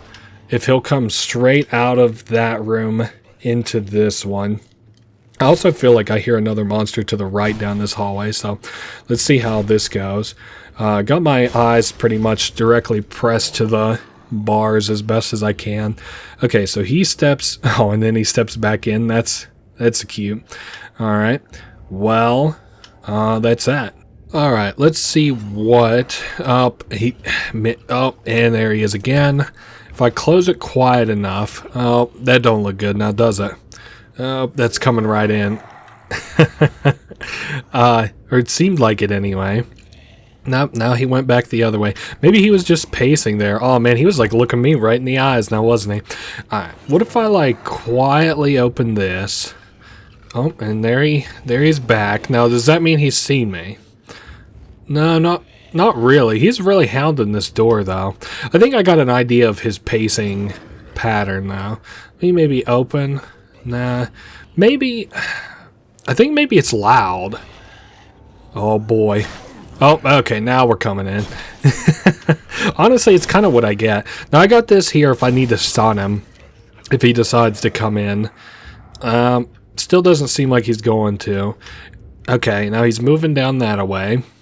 Now, yeah, I think that's what it was the door just being too loud. Can I set that? Okay, nice. I was hoping if I set it down on the board, it might be quiet enough that wouldn't trigger him. And I've also figured that there would probably be loot in there, and I was right. A little bit of oil.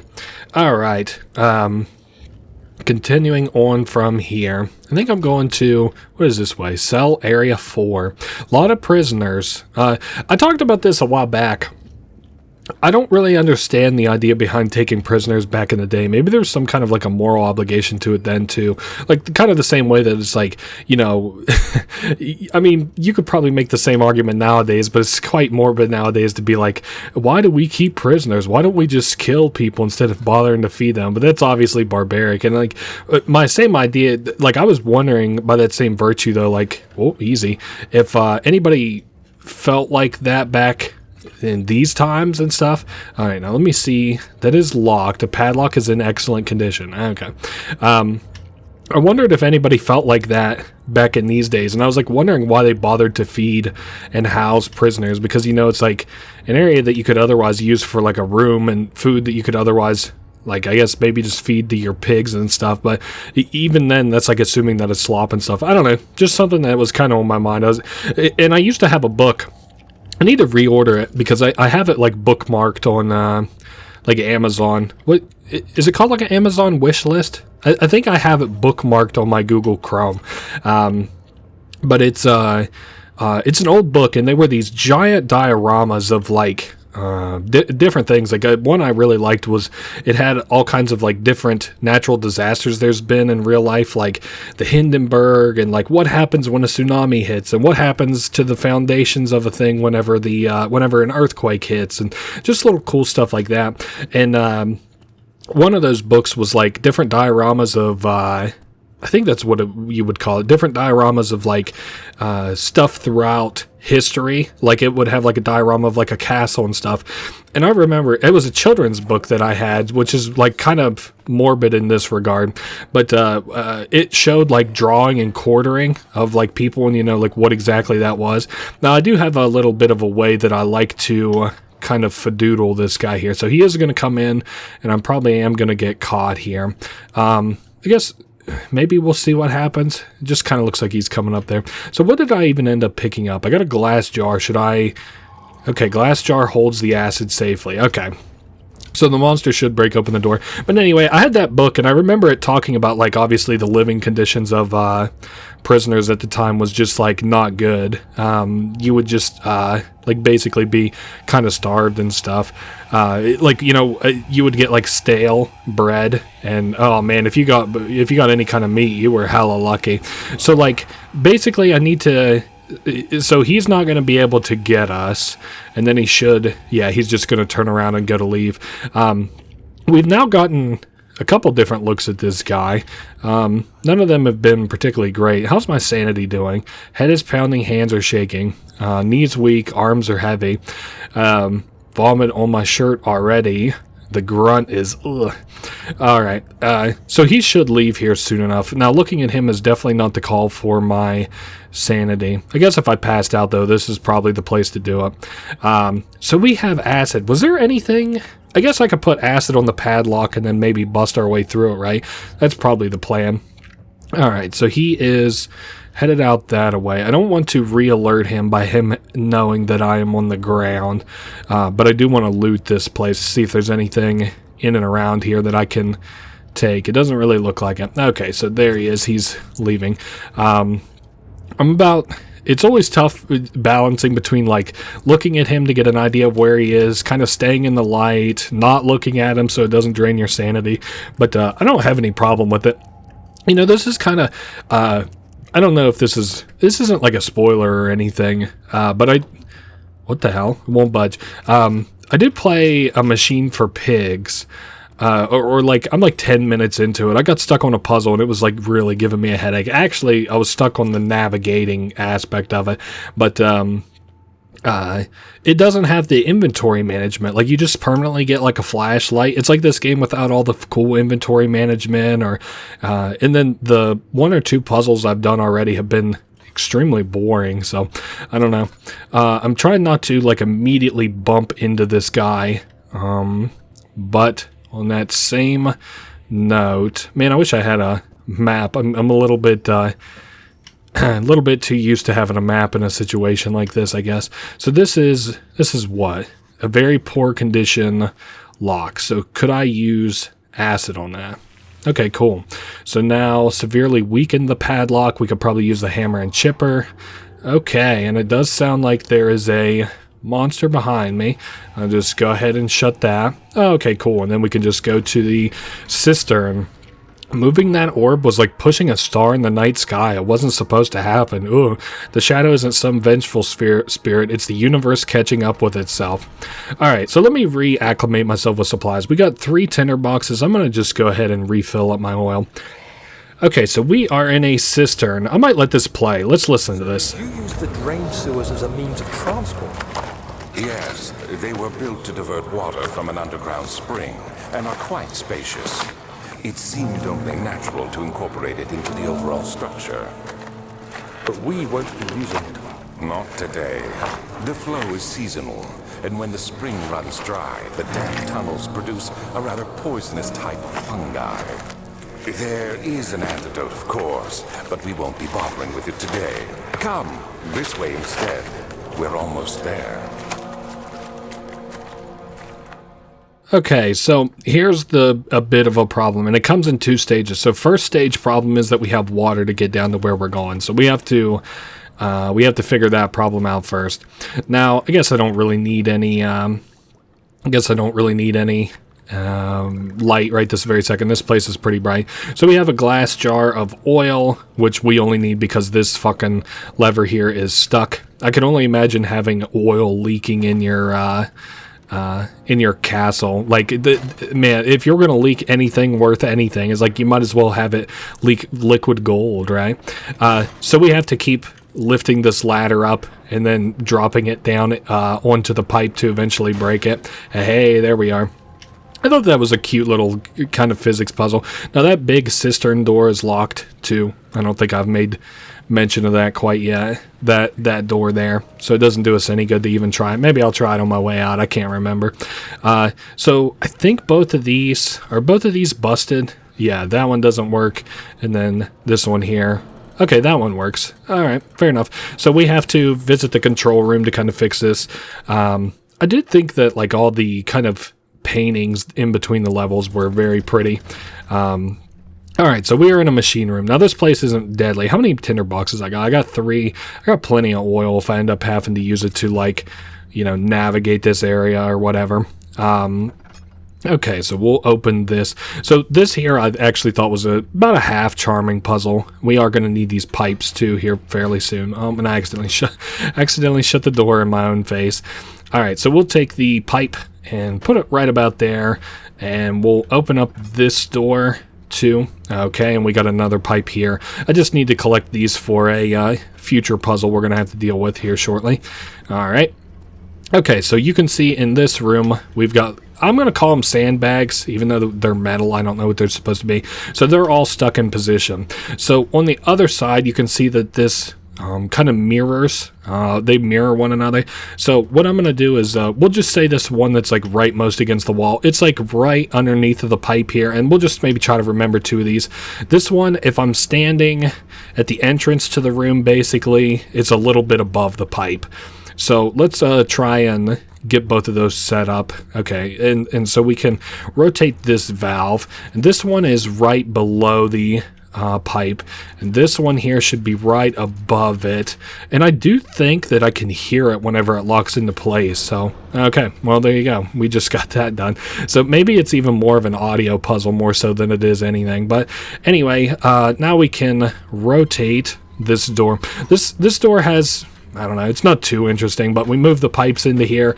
The door closes on its own, but on the other side we've got another pipe here, or another valve here. So, okay, so let's go room by room. I guess we'll start right to left.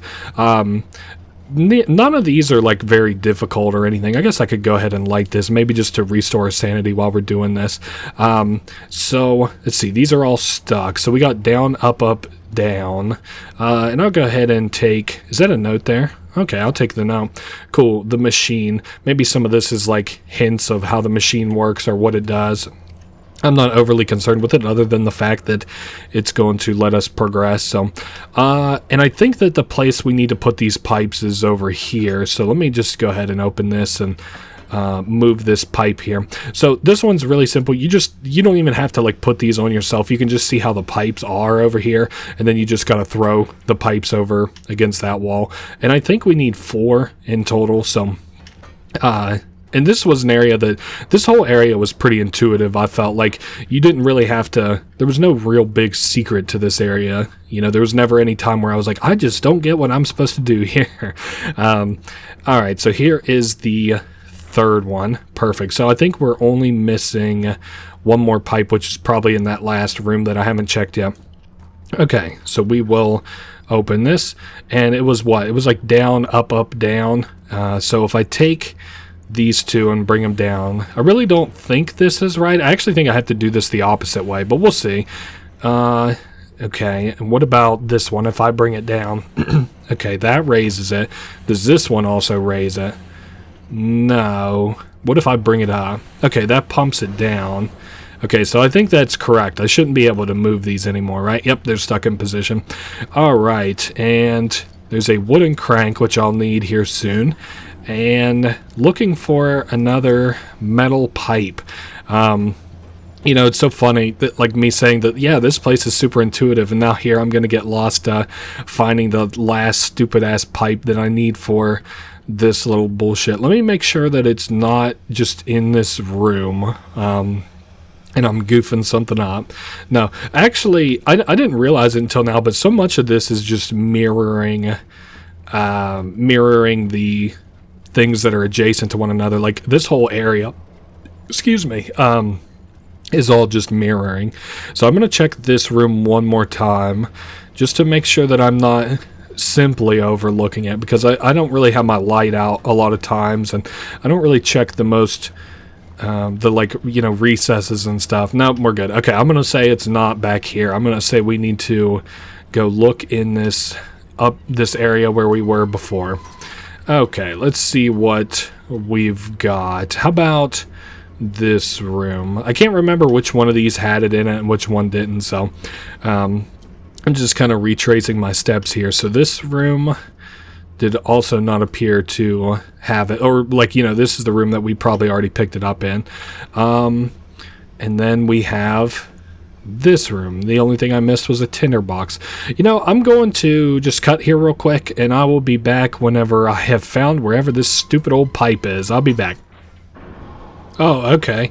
Well, I just moved these pipes. I just, like, couldn't find the pipes that I was looking for, so I really don't know what I was doing right here, but I just moved the pipe, so hey, we're here for it. Anyway, as we get ready to leave, the new pressure that we have applied causes the fucking valve to just break right off. So we got to put a wooden crank on it now, and it's just as simple as that. It's just a new wooden crank. So that's cool. We've got this area now running, so we can drop the other platform. I thought at first that this was what was going to fix the water, so I was like, oh, hot dog, we dropped the water, but we're still not really even close to ready for that. So we dropped this now, and even though we did all that puzzle bullshit, it's still not going to drop quite right. We have to run down here and pick something up and throw it at it. Just needs a little wiggle. So we'll put this up here. Perfect. I was a little bit worried that it wouldn't quite make it. So we have to, this is another kind of like a little physics puzzle joint that I don't know. None of this game I was like, oh, that was charming. But a lot of this I'm like, damn, that's kind of cool. Very cool. So that one is done. I'm going to do this in like this order. I think we'll go to the cistern first and then go on from there.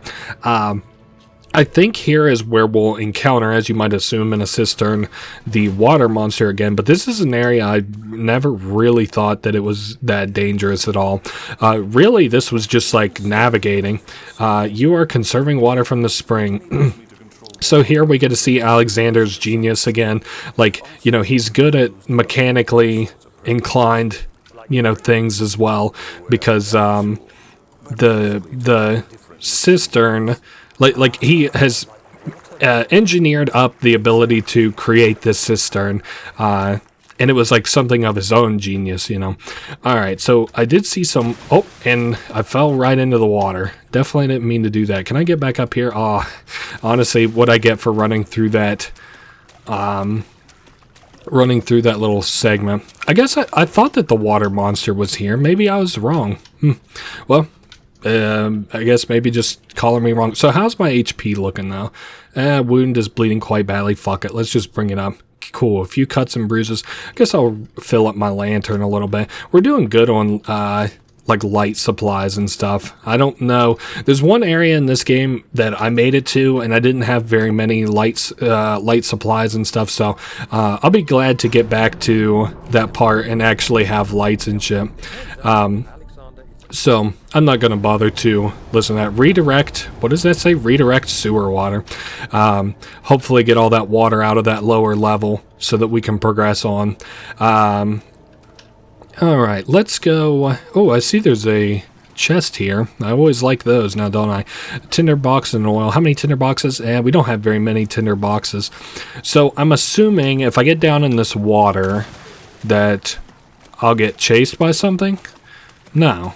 I really don't. I really thought that I got chased by the water monster here, but I must have been mistaken. So, anyway, we just have a couple of these valves to turn while we're in here. So, I don't think that one was even necessary. Maybe that just turned off the Steam stuff behind me. All right, we got another note here, some Daniel stuff. Basically, Alexander promises Daniel, because Daniel writes all these people in this guy's address book that I mentioned earlier. He writes all these people, and none of them write him back, except for one person, and that's Alexander. And he promises that he'll help Daniel if... Oh, now I think we surely have a monster nearby. He promises that he'll help Daniel with this orb trouble that Daniel's having. Okay, so we've got rocks here. I knew I needed rocks. Let's just bring one with us. He promised that he'd help Daniel. Now, whenever he gets here, he does like a no strings attached type deal. He's like, there's like no hidden clauses or anything. I'll like help you deal with this, because obviously the shadow is like gonna probably come for him next. It's killed all his family and friends. I also think Daniel has like a beloved sister that he's worried about the curse eventually getting to too. So okay, so that is the last one of the three, and now we can just head back, and we've got the water out of the way now. Excuse me. What else was I thinking? I think that that's pretty much it for the time being as far as like what the notes unveil. So at least we now know what Daniel was even doing here, like why he even came here. Because to this point, we don't even... I mean, you start the game off and you don't even know who you are. You don't even know that you're Daniel really until like the game opens up and you get through the first cutscene. So the red taint burst from the walls as if they had begun to bleed. Gross. Okay, so I think I better just show this off. It'd probably be in my best interest. Otherwise, it won't really make sense. So we've drained the water, which, is a good step in the right direction, but we're not quite done yet. I guess I could put away my lantern for now. So the water is drained, but you can see there's like a little bit of a green aura around, and we can't go down any further because there's like this poison sort of fungus that is only located here in this cistern. So we have to get ourselves immune to that fungus. I remember what we do, but I don't remember why it works. So I guess maybe we'll have a chance of rediscovering that together. I always think places like this is beautiful. Like I played that Lunacid, or I did a lore video of it, and to do that I obviously had to play it. I thought the well was very pretty in that game too. I like the idea of dumping all your problems down a well like that. Did we see the bottom of that well ever? I really can't remember. Anyway, moving on. So, okay, so we've got the light up. I'm going to also, I did this the last time I played too, because I was worried that I would get lost. I'm going to light up all these candles near the entrance so that I know, if I have to run away where the path to the door is. Okay, so let's start with this area.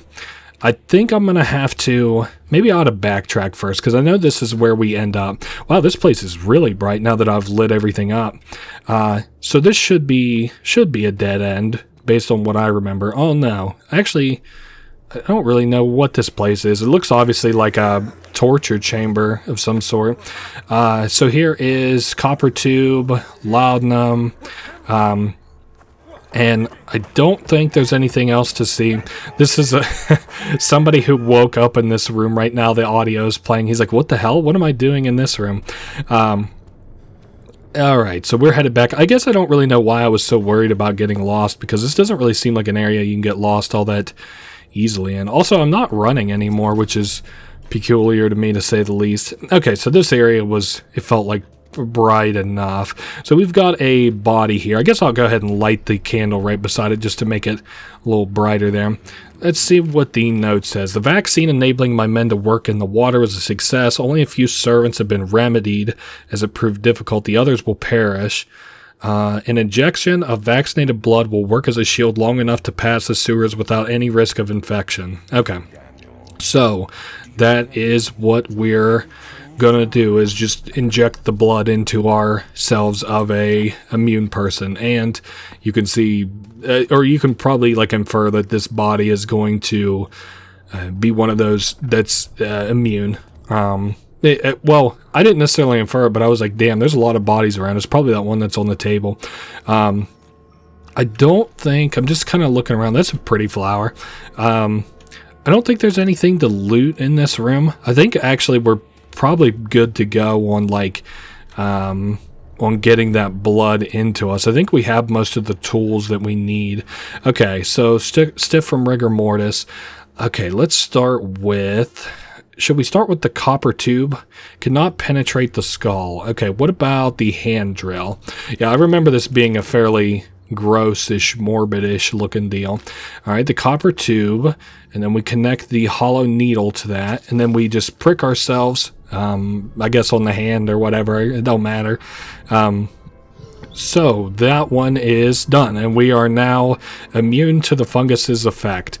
Now, I think as we go, oh Jesus, as we go to leave, I'm going to shut this door. I don't think he even comes into here, but I hear, like, it's always interesting to hear the voices speak. Like, before we heard, like, women screaming and stuff in obviously an area where everybody was dead. Now we've got somebody saying, like, I'll do whatever it takes.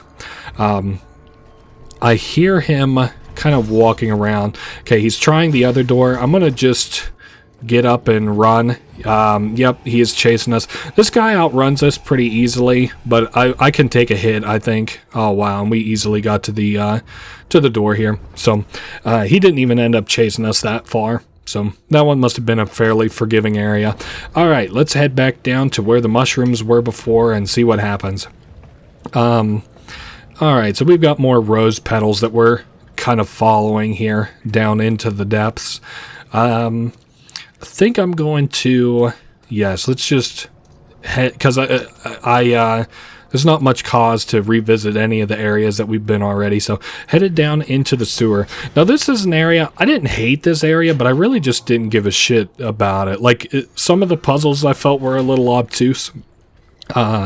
And some, like, I don't feel like I did the right way, but I did them correct, apparently. So we can see some of the fungus around the mushrooms that were poisonous to us. So this will do good enough for simple prison transport, they say.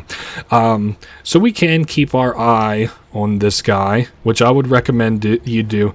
You don't actually have to worry about, like, the mechanic I described earlier, where, like, if you look at them for so long that they'll eventually... like you'll be like a beacon like lit up to them, and they'll come get you if you look at them for too long. So that's good. I'm just kind of looking all around here. I don't want to be over on that other side, obviously. I think that this is a dead end. Yeah, I don't need to be over here. I'm just kind of looking all around before I commit myself to any puzzles or directions yet. Okay, continuing on. Now, I think this is a room we have to participate in a puzzle, and I'll go ahead and shut this door. So this was an area I didn't really get. I guess I'll just kind of move this around a little bit. I just went for whatever made the quietest sound, and I'm sure that there's no way that that's correct, but okay, so that's quiet, and then I'll do this one here. I think that this one is quiet. But that doesn't seem right to me, so maybe we're doing loudest instead. I didn't get like a save icon on that, so let me move this one to the left. Okay. Now that really just doesn't sound good. Let me pick up that few drops of oil. If I open this, does the monster spawn? Okay, let me go back in here and maybe re-look at this. Maybe we should go for... Let me...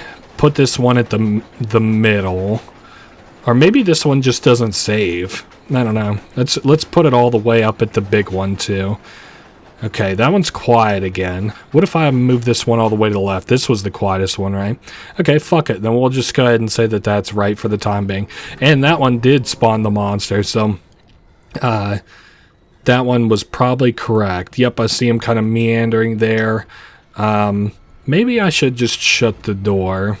Alright, cool. And I'm going to position myself right here. Also, in part, because I'm not sure how well he'll do if he tries to... Like, I think that's a little too narrow for him. So we'll see what comes out of this. I hear him just outside the door, but he hasn't really tried to bust this door in. Now, this guy, I believe, is different than the last like major enemy who's been chasing us around. This guy is notable from his like it seems like he's got like metal prosthetics all over his body, and whereas before we could hear like the skin of that monster kind of like, you know, rip and tear as he just kind of moved around. That's like how unused to skin his body seemed. This one has like metal clanking. So alright, so we're good on this side, and again that must have been correct what we had done on this side. So now, I, again, don't want to pop right into his ass. Okay, so that's slowed way down, which is good. Now, I think there's something on this other side we have to do as well. Just keeping my eye kind of all around, and also keeping my ear out, because I'm sure I'll hear him clanking around before I hear, or before, excuse me, before I see him. Let me just kind of rip this all around. Okay, so we got a pipe, which I believe we can use to jam up that that wheels mechanism.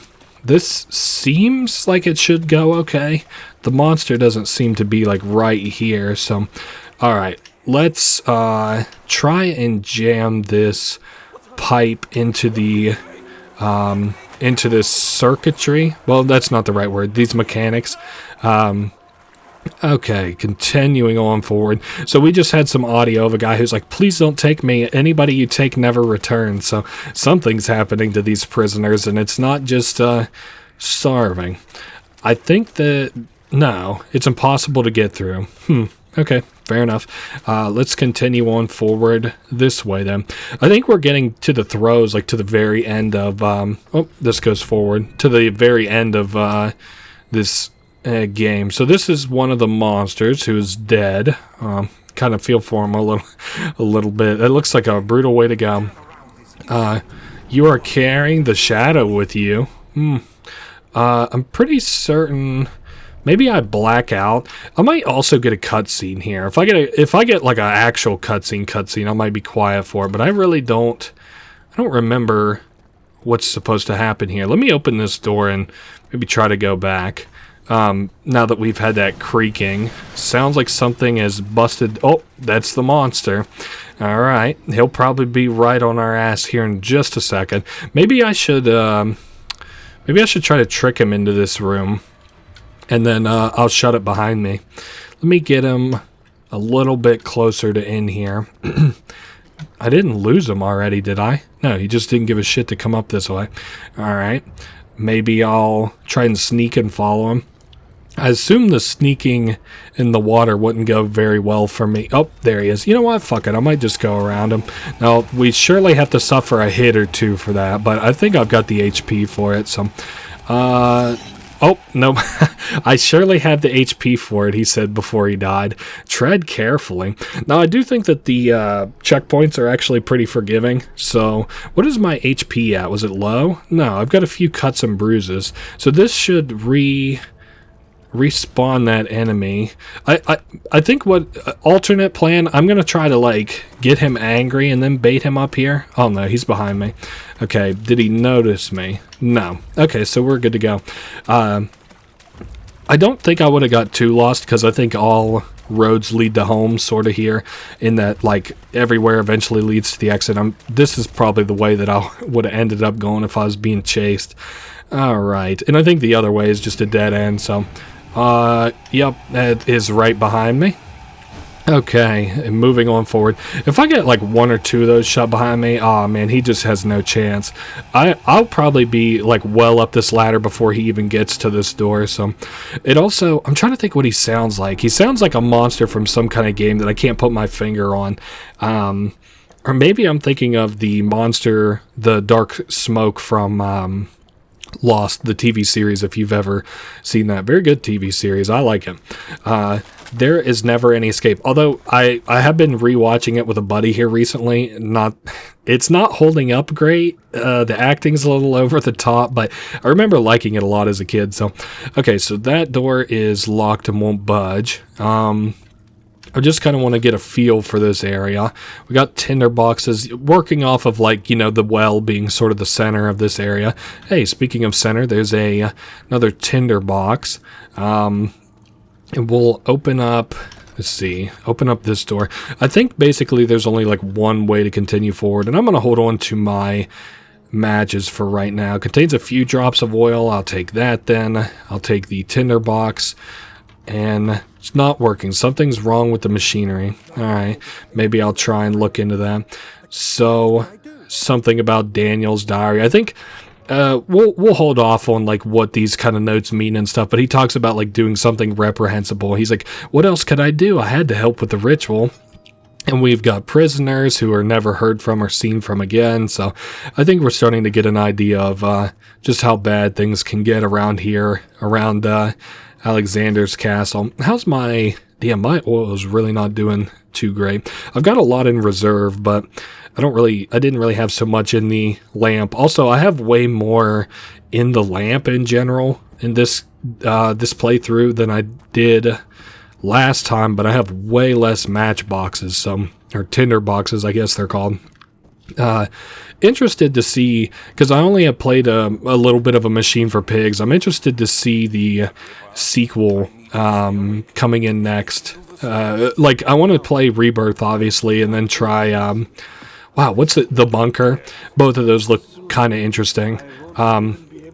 Okay, this man named Agrippa has, you know, been captured by Alexander, sort of, it seems, and is being experimented upon. So, I'm gonna, let me think.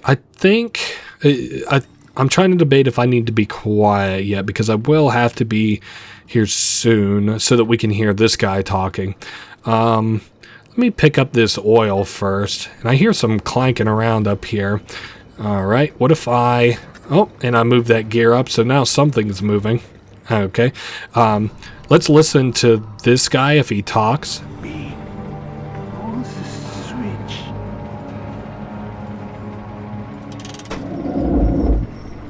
Thank you. You have my gratitude. My name is Agrippa. Who might you be? Daniel? Like the prophet thrown into the lion's den? Tell me, are you among the lions, Daniel? You want to stop Alexander? Oh my, so Babylon shall fall, you say. You worry too much. Alexander is toothless without an orb. He has one. That's not very promising at all. The sanctum is basically impenetrable, but guess why orb? It could be breached by another, but Alexander broke his, my orb, a long time ago. Really? Well, if you tell the truth, by all means, seek out the pieces of the broken orb and mend away. I believe he uses them for torture now. They practically leak matter, which is quite useful, I understand. There should be 6 of them. Look around the choir and the transept. You should be able to find them there. Okay, so we are looking for pieces of an orb, and we have this man Agrippa here. Now, I'm not going to listen to him every time that he gets to yapping, because, man, does he talk a lot. I do think I am going to bother to light this area up, because we are going to come through it quite a bit, and it would do us a lot of good to both see and be able to regain our sanity while we're here. So, excuse me, let's continue on forward. So, this next area has a lot of, like, I can only compare it to Manhunt. I think Manhunt did this, where, like, all the rooms are, like, you know, there's, like, 10, like, small rooms here, and then, like, in a lot of them, there's, like, little mini cutscenes, like, oh, what are you doing? What are you doing? Like, let me go. Stop torturing me and shit like that. Oh, nice. So we got a piece of meat. So we can start constructing one of the... So there's basically, like, a bad, a neutral, and a good ending. We can start constructing our way towards the good ending with some pieces of this.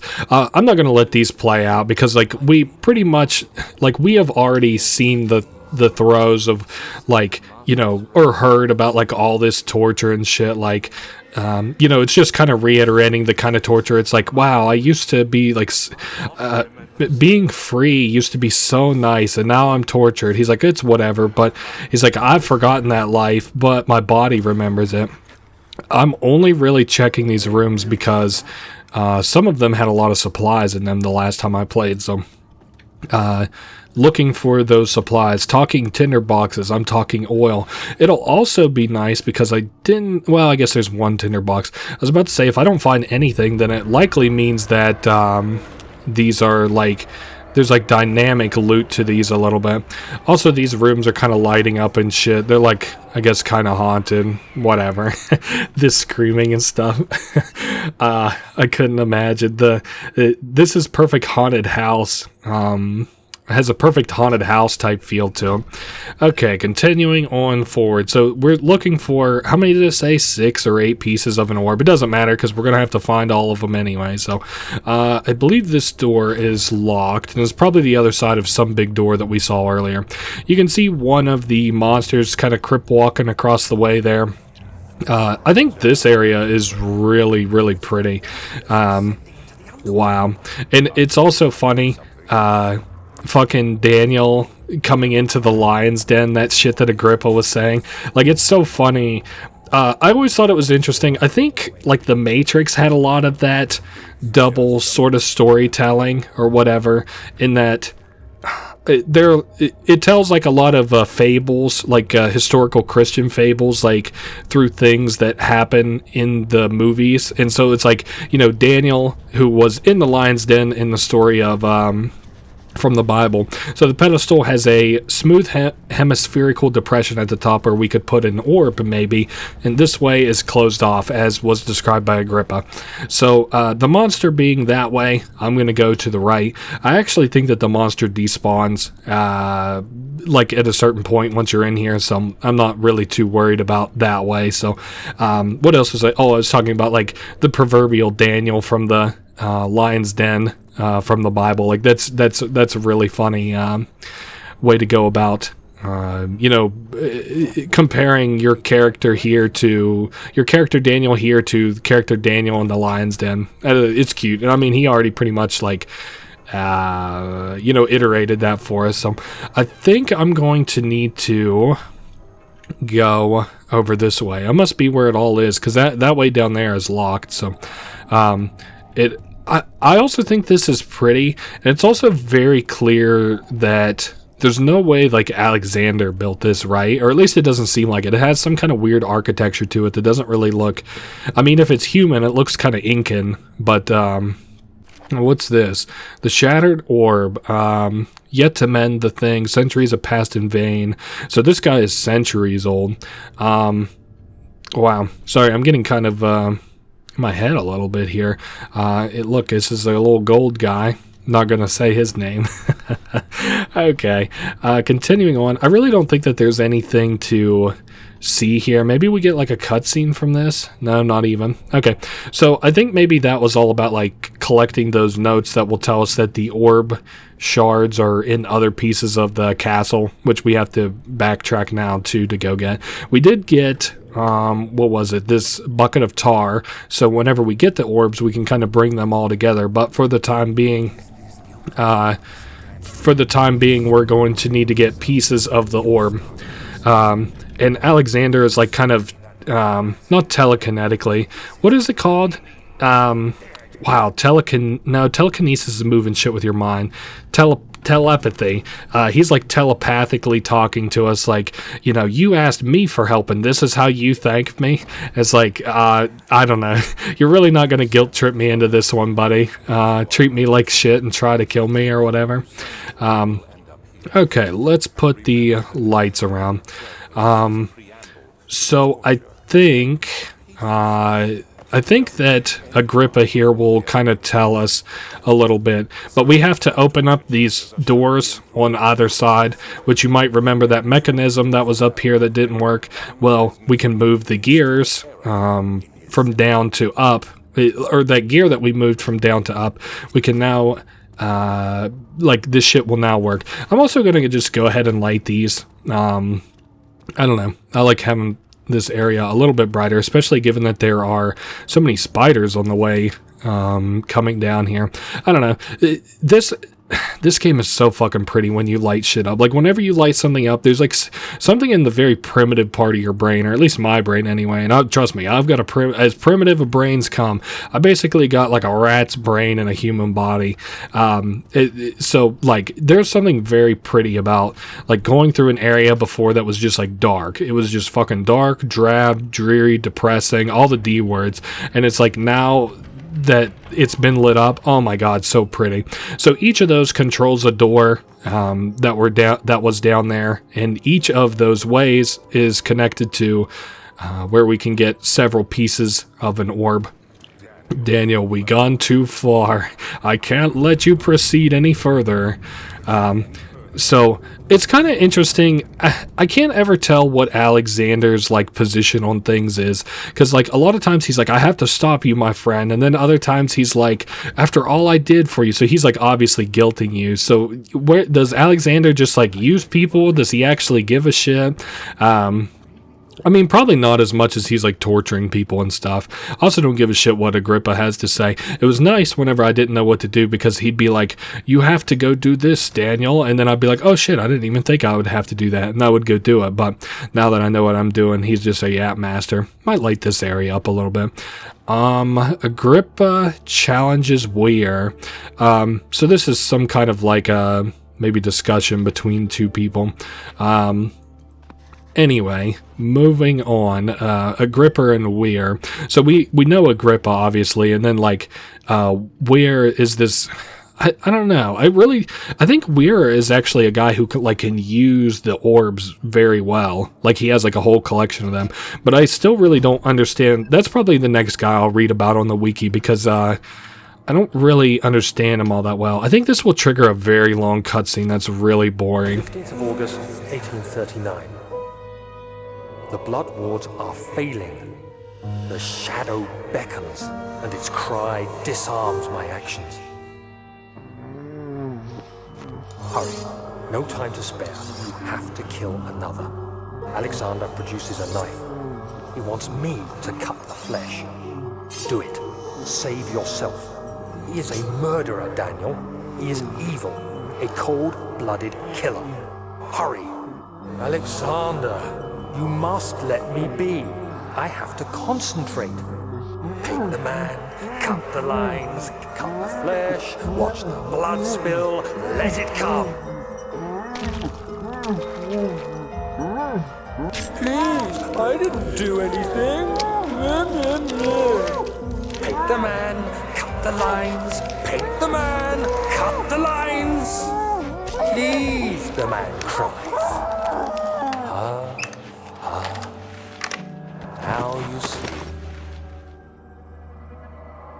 I did well. One life for another. You hear me, guardian of the orb? I did all this for you. Now, once more, withdraw your shadow from my domain.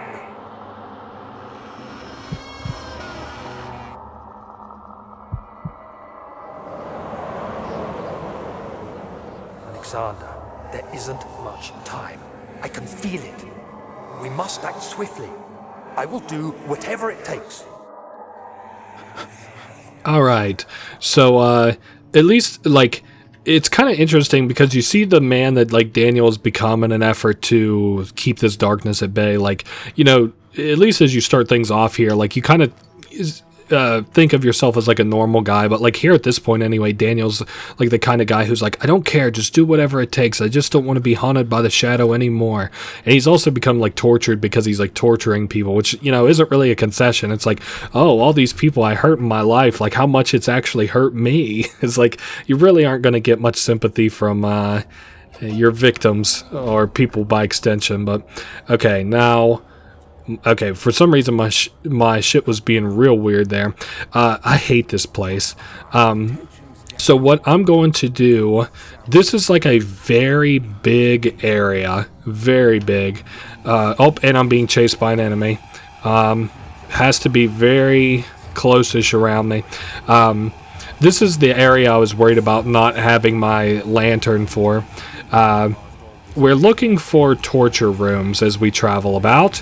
And inside of them will be shards of the orb. So he must be like right on my ass. Push door? Nope, pull door. Alright, and we'll just close that.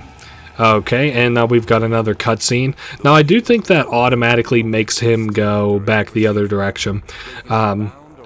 Okay, I'm going to just continue on, because all of this is just Alexander describing different ways to torture people, like the wheel. I think there's like another way you can like saw people in half. It's just all fucking really morbid shit. Yeah, you can smash your victim's limbs with a hammer. So where these like little lights in the rooms are the shards of the orb. Each room has one shard in it, like in this area. So you really don't want to be revisiting this place. It's very big. It's very dark. Like lighting this area up doesn't really help you all that much. I've found even your lantern isn't really that good. And it's so funny. Like just here, it just drains my oil. I feel obviously because I need to like have my light to be able to see anything. It's just kind of a double. I don't know what you call it. It's not like a double-edged sword because it's doing exactly what you anticipated doing, but it's just like two negatives at the same time. All right, so could I even get over to that way if I wanted to?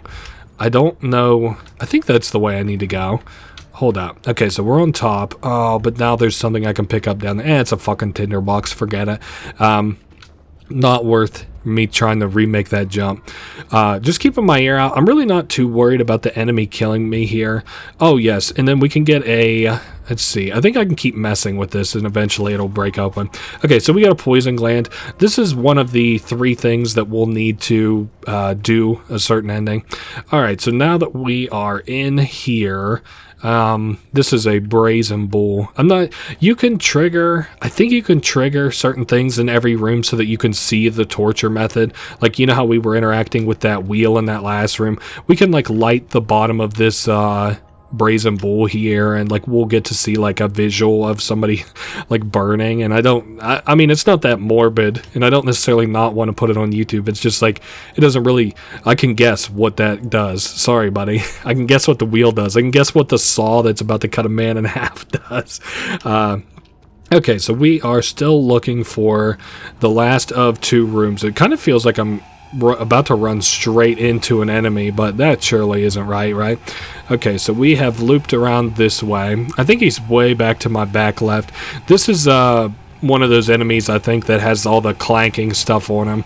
So I'll hear clanking as he gets kind of closer and closer. Now, is there a room... I wonder if there's a room right about here. I also can't remember how many pieces there are. I should probably look that up in a note before I get too far ahead of myself. I think I'm gonna loop back this way. Yep, and I just got my ass taken. Yikes. Okay, don't run. Yeah, that's a horrid tooltip. I might read that note now that I'm not being chased. I'm not being chased, right? Also, it does let me keep the pieces of the orb. Thank goodness. Okay, notes. The shattered orb. Tried everything. The final ritual. It's cracked into 6 parts. Okay, so I'm a little bit dumb. Oh, whoop, I didn't want to do that. Okay, so we should just be able to kind of go left from here. How much oil do I got? Man, we got enough to make it through here. How much HP do I got? A few cuts and bruises, slight headache. There we go. All is good. All right. So I'm going to head left here because I think this is really the last... like I said, this place is so big and so dark. Yes, I think surely it's this room because there's 3 in one of the 2 big doors that we had to open and 3 in another. So, yes, this is the Iron Maiden. This is the room I think you probably have the highest probability of missing the... once again, we're still moving kind of odd.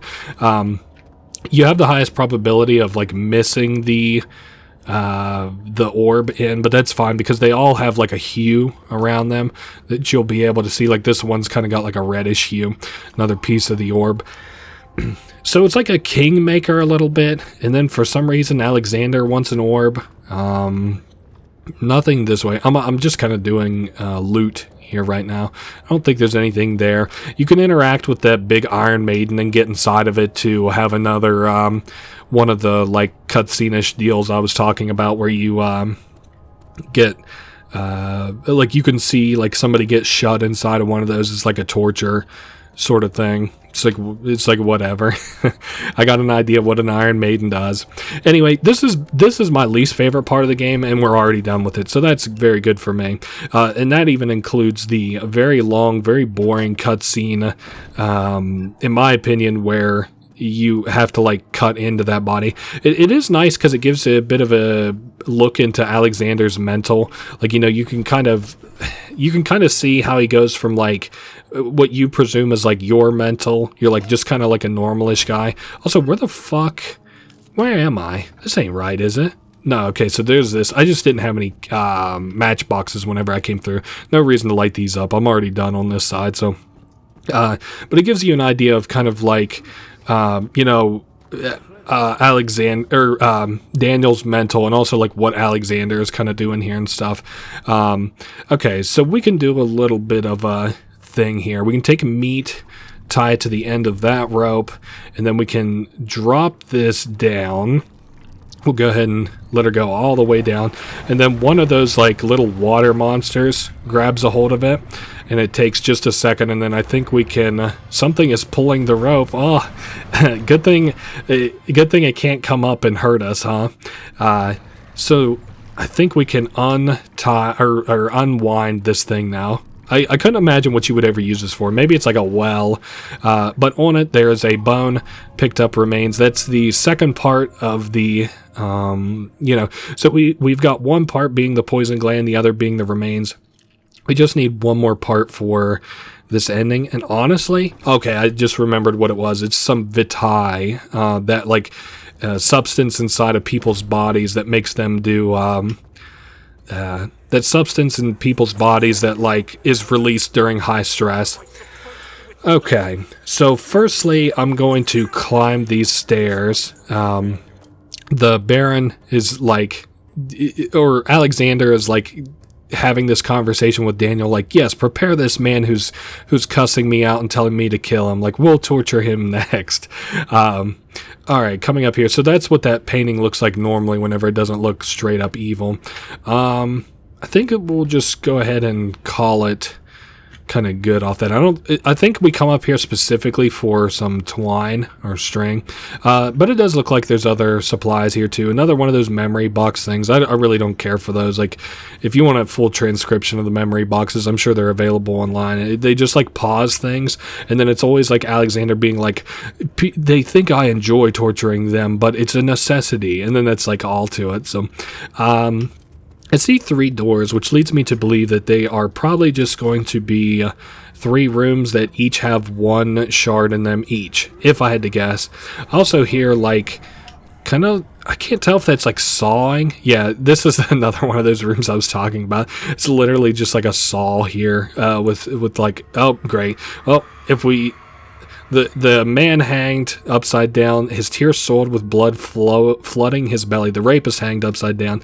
The saw between his legs had lodged itself in the hip and wouldn't move any further.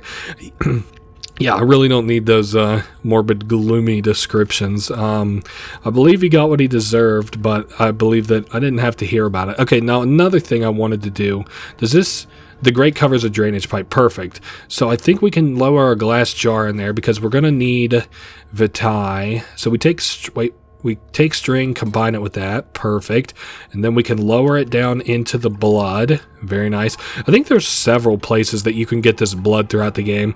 And the reason that we need the blood is so that we can sort of condense or like create that vitae shit. The endorphins that are released while you're being tortured that we need for this ending. So we've got all 3 pieces. We just have to progress to a certain point in the game now. We're actually on the home stretch here a little bit. All right, so we are in this room. I think, oh yeah, this is where you get stuff, your arms tied behind you. Where is the, aha, in here, the little, it also sounds kind of like there's like wedding bells a little bit whenever you get near to them, or maybe just like church bells. So we now have 5 pieces. We got 1, 2, 3, 4, 5, and we're just looking for the last one, and then we have to bring it all together. All right, so we head to this last door. Oh man, I'm out of oil. Well, We got just a very little bit. I've been using my lantern a lot, even though I've just been, oh shit, we went through the wrong way. Oh well, that's fair game. We'll just turn back around. My bad. We have been making incredible progress through this game. I actually think I was like trying to compare. I took like a break earlier in between recording sessions, and I was like comparing my progress to like a long play, and it seemed like I was almost perfectly on pace with like that long play, and it ended up being about 3 hours long. So let me go, you brute. This will actually be a little bit longer though, because I'm going to get all the endings, like show them all off. And then I'll take like, I don't know, maybe like 2 more minutes each. We'll see. We'll see what happens. It doesn't matter. I'm just kind of talking to talk here now that I accidentally screwed up earlier. Okay, so we got tinder boxes there. Give me this last piece of the orb. Now, it's our plan to take the orb back to... or take the pieces of the orb back to that sanctum, cover them in tar, and progress further and stop Alexander from whatever he's doing. Now, I specifically wanted to light this hall up because I bet that looks... Yeah, I was right. That is very pretty for what it is. I think you like... Okay, what do they say? Like, enjoy the art, hate the artist, like, for whenever artists become, like, assholes or, like, sex pests or whatever. But, love the architecture, hate the reason that you use it for. This place is very pretty. It's just a shame that it's a torture hall. Oh, man. How morbid. Anyway, moving on. So, we've got all the pieces. And let's just go ahead and listen to Agrippa here. If you could find it in your heart to gather the ingredients for Vire's tonic before attempting to mend the orb, there might still be a chance for you to save him. Please, my faith is in your hands. Okay, so what he's talking about is that, you know, I can't remember if we have it in our notes or not. Let me see. Vaccine trials, machine. Agrippa channels Weir. Weir claims he tries his best to release me from banishment. To release Agrippa without killing him, so you would need to build this potion. You have to feed him a tonic made from a paralyzer, vitae, and tampter. Fungi. So we got the fungus, we got the vitae and the blood, and then the tampter is from that water monster, which is called a karnk, and we would have to figure out how that would work. I don't understand why Alexander is like being tortured here. Or not Alexander. I don't understand why Agrippa is being tortured by Alexander here. That's a thing I've never understood. Because Agrippa kind of implies, or like in that note from Weir, it sort of implies that, you know, you could put him in another body by doing this spell, and then he would need to ask for Alexander's help to like complete it. So it's like, Alexander put him in that position. He's probably not going to help. Now we're going to have a lot of monsters here to deal with. Okay. I don't think there's really any getting around them. I saw this in the long play too. The guy was able to get up here, and I thought that was so funny. But we're meant to die here. So I also think they move like significantly faster than we do. So it's not really, we're not really going to get away from that one. Now, I do think we're going to go ahead and listen to Alexander in this next cutscene.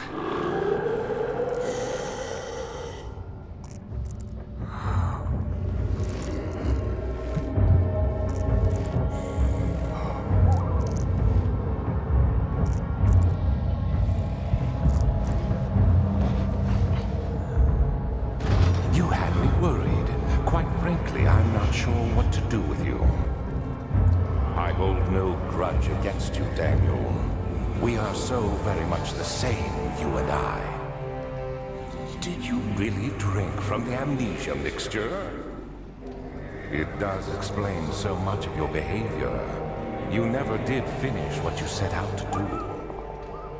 You talked about redemption, how you would face the orb's shadow and save our work, and me. I will grant you another chance to redeem yourself. You can wait here and stop the shadow. Thank you, friend. Okay, you can get a unique achievement and a ending that we can get later if you just do nothing in this room. I'm not going to do that. We have to like wiggle this bar a little bit. Let me just keep wiggling it back and forth. There we go. And we'll go ahead and pick that bar up. If you wait in this room for long enough, the darkness will eventually come and swallow you up. So I'm not going to be doing that because the ending that it gives you is like one that we'll see, you know, otherwise. So like we're going to get the ending regardless whenever we go and confront Alexander, so no reason to bother ourselves with it now. Also, it looks like a hole has been busted in there. I don't really see the purpose of that necessarily. It's also kind of cool because as you sit in that cage, you can kind of hear like the darkness crawling around out of bounds around you, which I just thought was really cool. Something about the last prisoner. In my dreams, Alexander, I'm a king. In my dreams, I best you and escape your clutches.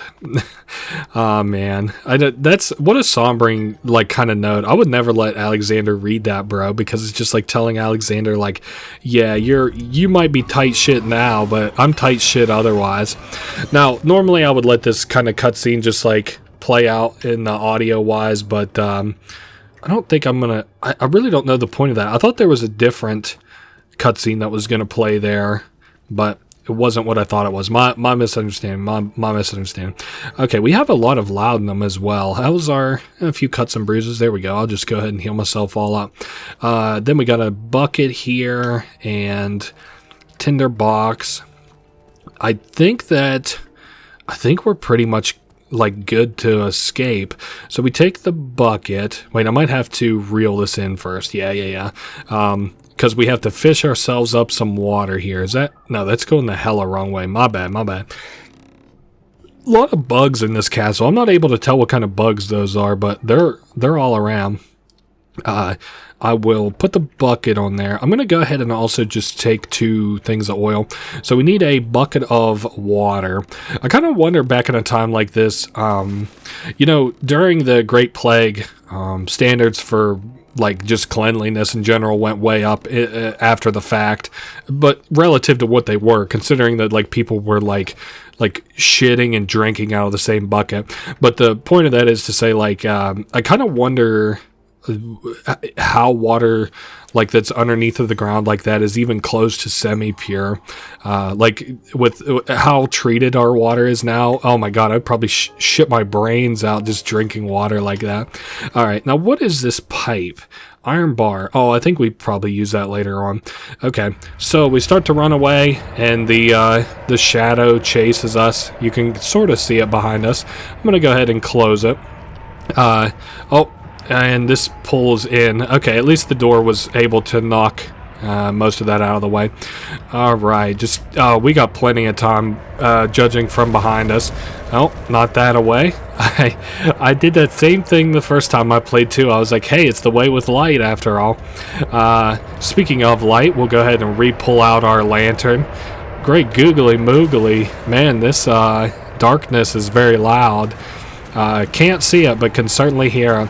Also hear like the water rumbling behind me. It kind of sounds like a big flat-footed monster a little bit. But I was talking about in Outlast how all the monsters, like you can outrun all of them, but in this game you can't outrun you can't outrun most of the monsters. I guess in this case, like, you're meant to outrun this one, but when Hazel turned 15, she had lived 3 years longer than Dr. Tate had foreseen. So I think that this is that sister of Daniel's that I was talking about earlier. And I also think that this was a room, or no, this is the room that we couldn't get into earlier. So I'll take the tinder box and a note. Oh, this is going to be the cutscene, right? Or wrong? Oh, boy. Well, here comes a yapping at cutscene. 18th of August, 1839. Tonight, we will unlock the power of the orb and ultimately banish the shadow hunting me. I feel it closing in on me and I fear for my life more than ever. Just outside Altstadt lies a small settlement where Zimmerman, a dairy farmer, lives with his wife and 3 children.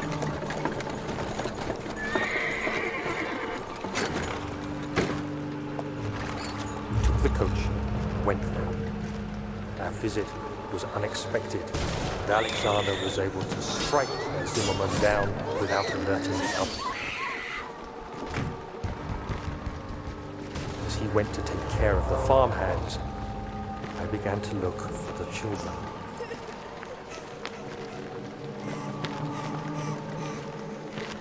We should have more than enough prisoners to finish the ritual now.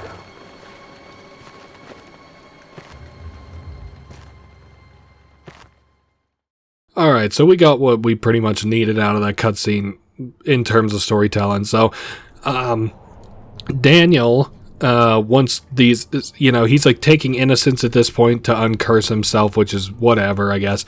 And then on the other hand, we have Alexander, who is just as interested in, you know, doing whatever this ritual is. Now, Alexander knows this ritual is going to, this whole ritual is just in an effort to give him the orb instead of Daniel, like to take the orb from him, because like orbs, I guess, are kind of like attuned to one person. So Alexander is stealing the orb from Daniel. That's the whole point of this shit. But Daniel thinks it's to free him from the orb, and I guess death in a certain sense would be that, right? Hitting too many buttons on my keyboard there. Luckily, let's see, what is this? Control Shift Space G W. Thankfully, all of that hit at once isn't like some command to delete rule or to delete program. All my fucking program files. So, all right, continuing down. So we're getting close to the area we'll need to be at to do this ending. So this door was locked before, and once you reach this point in the game, it will be unlocked. So we have to interact with 3 different areas in here. We can do it in any order. I'll just do it left to right. So the first one is we have to take a poison gland. We put that in there, and then I think I might have to pick up the container here real quick. Where the hell? Oh, you know what it is? It is, I might have to do this other side first, just because. Okay, so we take the glass jar of blood. It needs to be purified before putting anything else into it. What the hell are you talking? Oh, okay, over here. There we are. We'll turn that little beaker on. Alright, so then we can put the jar of blood. So we're gonna kind of like condense it down into the vitae. So we got an incomplete tonic, and then we'll go ahead and do this one since I was already part way into doing it anyway. Alright, and so we crush the poison gland, and it acts as the paralysis for our tonic. Now I can take this, let's see, what should we do? We'll put the remains in here. This is kind of a weird one. So we'll close that, and then I can put the tonic over here, and we turn, let's see, let me get a better grip on it. We pull this lever down, and it like takes the liquid off of that, because if you remember, we needed the liquid from like the monster from that invisible water monster to do that one. I thought maybe I could light those. Do I? Oh, I got plenty of tinder boxes if there's much light out. Okay, so can I turn this off? He's too annoying. All right, so this way is now broken into. I think this is where we need to go to get an item to finish up this little thing we have to do with Agrippa. I can't. Is it? Yeah, here it is. This is the hacksaw that we need. And then otherwise, I think we're good. I don't think I can open this door. Yeah, it's just, it's closed. It's locked. All right, so let's go talk to Agrippa. I'm pretty certain what I have to do is apply the wires tonic, and then afterwards he's like completely stunned, and then he says off with the head. So we now have to cut his head off. Oh, man, this would be horrifying to be the recipient of, even if he were going to be alive. Okay, so we have Agrippa's head. How's my HP doing after getting hit? You know what, fuck it, I'll just do the laudanum. It doesn't matter. Alright, so coming out of here, we'll go ahead and open this door. So we're getting pretty close to the end here. We've got Agrippa's head, which is what's going to allow us to do one of the 3 endings. The evening had taken a toll on his friend's mind and barred him from the inner sanctum. He could no longer be trusted to be a part of the ritual. Maybe he's talking about Daniel, but I figured Daniel's an integral part of the ritual, so maybe not him. I don't know. Okay, so coming out of here, you would probably think that those monsters are back here, and there is a monster just kind of meandering about. Oh, and we can't go that way anymore. Alright, fair enough. Whoops, didn't necessarily mean to get hit by that. So let me hop up here, just in case I need to get around this monster. I would like to... Easy now. I'd like to sneak behind him. I don't know that I'll be able to do that, though. Okay, we didn't do too bad there. Alright, as long as he doesn't come downstairs, and I don't think that he will, from that position, I think we're good. Alright, cool. Let's just... Okay, come into here. So this place has a lot going on. I think we... Oh, yikes, have to stop those gears. I accidentally grabbed them instead of throwing something into them like I knew I had to.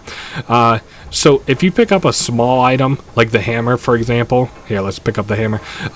It won't jam the cog wheels. So we have to pick up like a bigger item. I hear the clanking. So let's do, I don't know that a box will do it. It feels a little bit fragile to me, but we'll give it a shot. Alright, coming back down. Let's toss a box into it. Not strong enough, so it's got to be strong and big. I should have went with my gut feeling there. Oh, and here is this guy finally. Wonder if he'll come down here. No. I wonder if he despawned. I don't... Surely... Nah, there he is. Kind of looks like he half saw us, half didn't. Okay.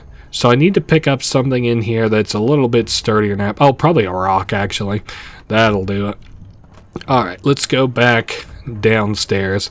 So we're getting to the pretty much the end here. Alright, let's throw this rock into there. Yikes. Okay, so that did hurt us a little bit, but it stopped some movement that we have going on in the future. A few cuts and bruises, I'll just go ahead and heal that up. At this point, I'm like, why not just use all the laudanum? It doesn't matter. So are we going to run into that monster?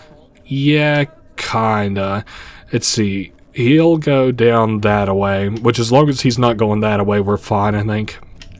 Okay, I'm going to round this corner. Lots of the fleshy bits on the ground. I don't know. It makes me wonder because certain people can, like, wield the orbs and certain other ones can't. And that's, like, why Daniel is so cursed. Oh, I can light this. Is because, you know, he doesn't have an ability to wield them like some people do. But I don't know. I don't know why Alexander can. Alexander is like an otherworldly type of being, but alright, we take the bucket of tar, kind of coat it after we place the first orb, and then we can place the rest of the orbs. And again, there were 6 in total, and once they kind of all come together, they're different pieces right now, but once they all come together, they make one little piece, and there's like this electricity type deal, and I can't, do we gotta like press it, or does it happen automatically? Nope, it happens automatically. Yep, there we are. So it's like sucked all the power out of it a little bit. And I guess I could relight these. I have the tinder boxes for it anyway. Might as well. Ooh, could you imagine coming here with enough tinder boxes to relight all of that? How crazy would you have to be? Now, it looks like the flesh is kind of growing its way in here. We're into the inner sanctum. He had turned angry. It was easy to take her insolence and make her the villain of the story, but she didn't deserve to die. Even he could see that. So, Daniel, like, you know, like a woman obviously wants to escape this, guilty or innocent, and he's like, you know, I could get mad at that, but like, there's no reason to. You know, you can make her a villain all you want, but like, she's not. I am. Alright, so coming into this room, there's what? Note to read? Something about revenge against Alexander. So he knows now that he doesn't have the orb that, like, you know, he's just waiting for his death. Oh, nice. I pricked myself with the little blood sigil. And then I have to stand in this? Yeah, I think so. Okay. And so that opens up like one of 2 of these, I think. How am I doing on... Okay, we got plenty of oil if I were to need it. I think we're kind of past the point of me needing oil, though, so... Alright, continuing on to this last area where we had to do the same thing. You just, like, you pinprick your hand on this little thing. It's covered in blood now. And then you stand over in this pentagram-looking circle. Alright. And that is that. And that should open up this. but it also turns the room very, very bloody. Oh, I might die if I'm not careful. A wound is bleeding quite badly. Alexander, I need you not to fall on the ground at this point. Okay, now I'm gonna wait till I stand up, because this is like a heck of a scripted segment to be on the ground for. Alright, continuing on. So, once Alexander starts yapping, I'm just gonna let him yap, because this is like the last room, and I'm gonna let him I'm gonna let him yap. We're gonna get the bad ending first. I was wondering if you were going to show up. I see Agrippa convinced you to run some errands. Tell me, is everything nice and clear now? Am I the villain? Good and evil. Such comforting concepts, but hardly applicable. Are you so blind that you see no good in me or evil in Agrippa?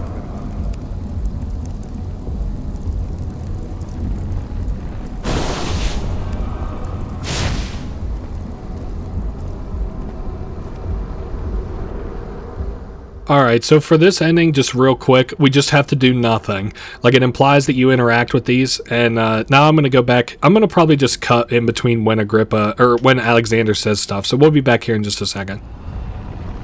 Do you see it? A whole other world. Oh, isn't it beautiful? I can finally return home.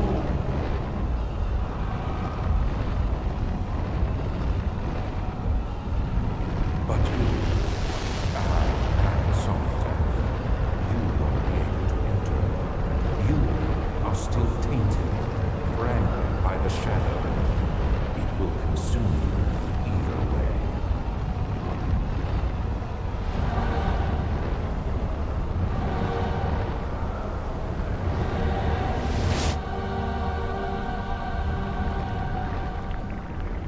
Please, let me go!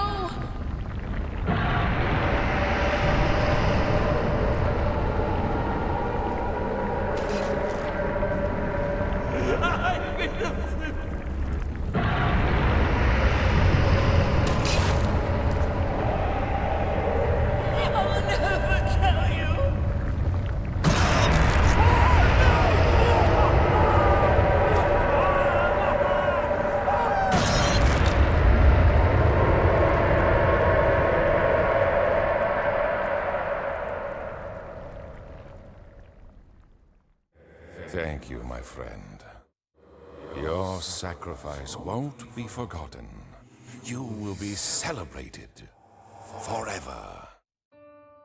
Alright, so that is the first of the endings, what we'll call the bad ending in this regard. So, at the end of all these endings, you get, like, some numbers and letters at the bottom. This is tier 299. If you're interested, there's like what do they call it? Like an extras, special features type deal, like on a DVD that comes included with this game. You just combine all of those files together to, be able to, or all those codes together to be able to open that file. And it has like behind the scenes commentary and stuff on certain, moments from the game. So to get this other ending, you just break all three of these pylons, and then Alexander is like, please don't do this, I beg you. And what we're going to do is just break all of them, and then we'll start listening to him again. Okay, I must not have a very good grip on this one. You always have to pull him in a specific way. You killed us both.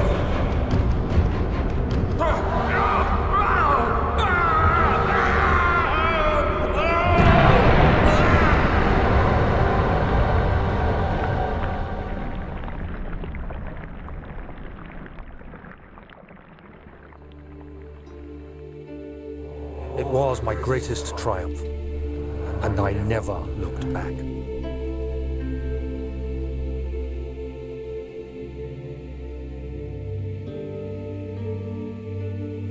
You think I was afraid, fleeing Brennenburg? Huh. Quite the contrary.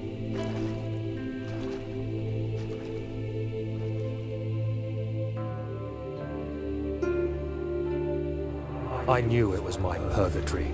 Hellfire made to wash away my sins.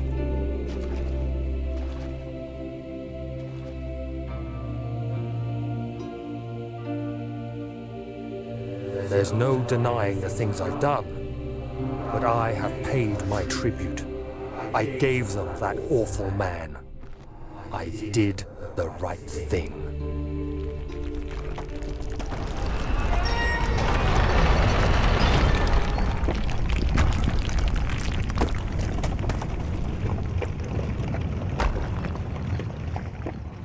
Alright, so that is the second of the endings. So we can just go ahead and open up with the third one. Ike 271, which as I understand it are all shorthands of some kind of gods' names. I'm not sure. Maybe it's Nordic gods. I actually don't know many of the Nordic gods besides like Loki, Thor, Odin. Okay, so for this ending, it doesn't really matter what you do up to a certain point. Like, you don't have to do anything specifically. I feel like if you break one of these, it skips a lot of Alexander's dialogue. So for this one, he will open this portal, which is not when you do it, but you do it so there's like two phases of the portal, like opening and then fully opened, and you wait until it's like opened and then you do what I show you. Something I thought was interesting for this game, I was like, why does Alexander give a fuck? Like, I assumed if he wanted an orb, it's so he could be a great man, not so that he could do what the fuck ever. But apparently he's like an otherworldly being, which he's an otherworldly being of like humans that aren't quite humans, which I guess gets expanded on in a future game, Reborn, I think, which is like the proper sequel to Amnesia, which I'll be looking into soon enough. I just haven't decided. I want to see how long they are and whether or not they're fun. So this is the first portal, or like stage 1 to the portal. You don't want to do it just yet. Whoops, I accidentally tried to grab it and I wanted to see what happened. So Alexander is like trying to return to this otherworldly area or whatever. So that is phase 1, and I'm going to be quiet as soon as I do the thing with phase 2. Okay, so it's the proper portal. We grab Agrippa's head and throw it in. No, you fool! You have ruined us!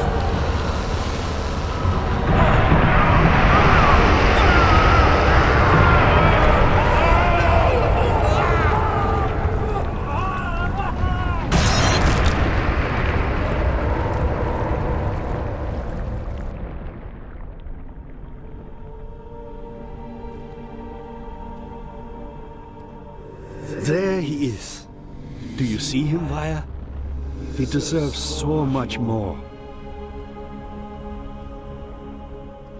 Please, help him. I know you can.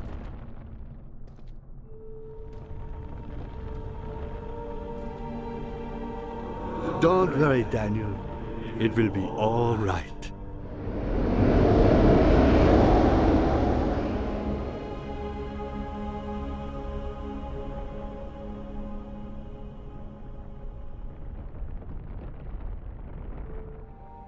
Alright, and that has been all 3 endings of Amnesia. I really hope you guys enjoyed. So we should get the last, ODN 314.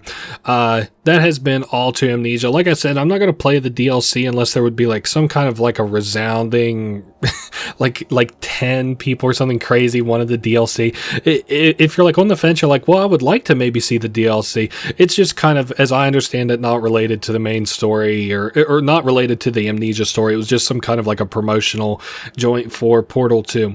But yeah, that has been Amnesia: The Dark Descent. You know, even coming into this like 15 years late, this was a really fun game. I hope I was able to kind of show it off, hopefully not too quick, and hopefully I like was quiet enough in the parts of the story that I felt mattered. It wasn't just somebody being like, oh, you broke my leg, what the hell, and I made you listen to that. Hopefully you guys enjoyed the story enough up to this point or whatever, that you thought it was good too, like a good game. Hopefully I did, because like as somebody myself who hadn't played this game or watched anything on it, I was like, yeah, maybe it will be good, maybe it won't. I've had this in my library since 2016.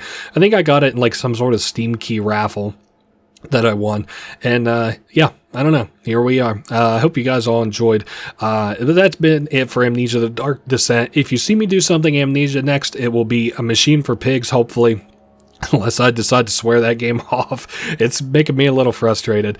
But I won't keep you here any longer. I hope you guys enjoyed. I will see you guys all next week. Later.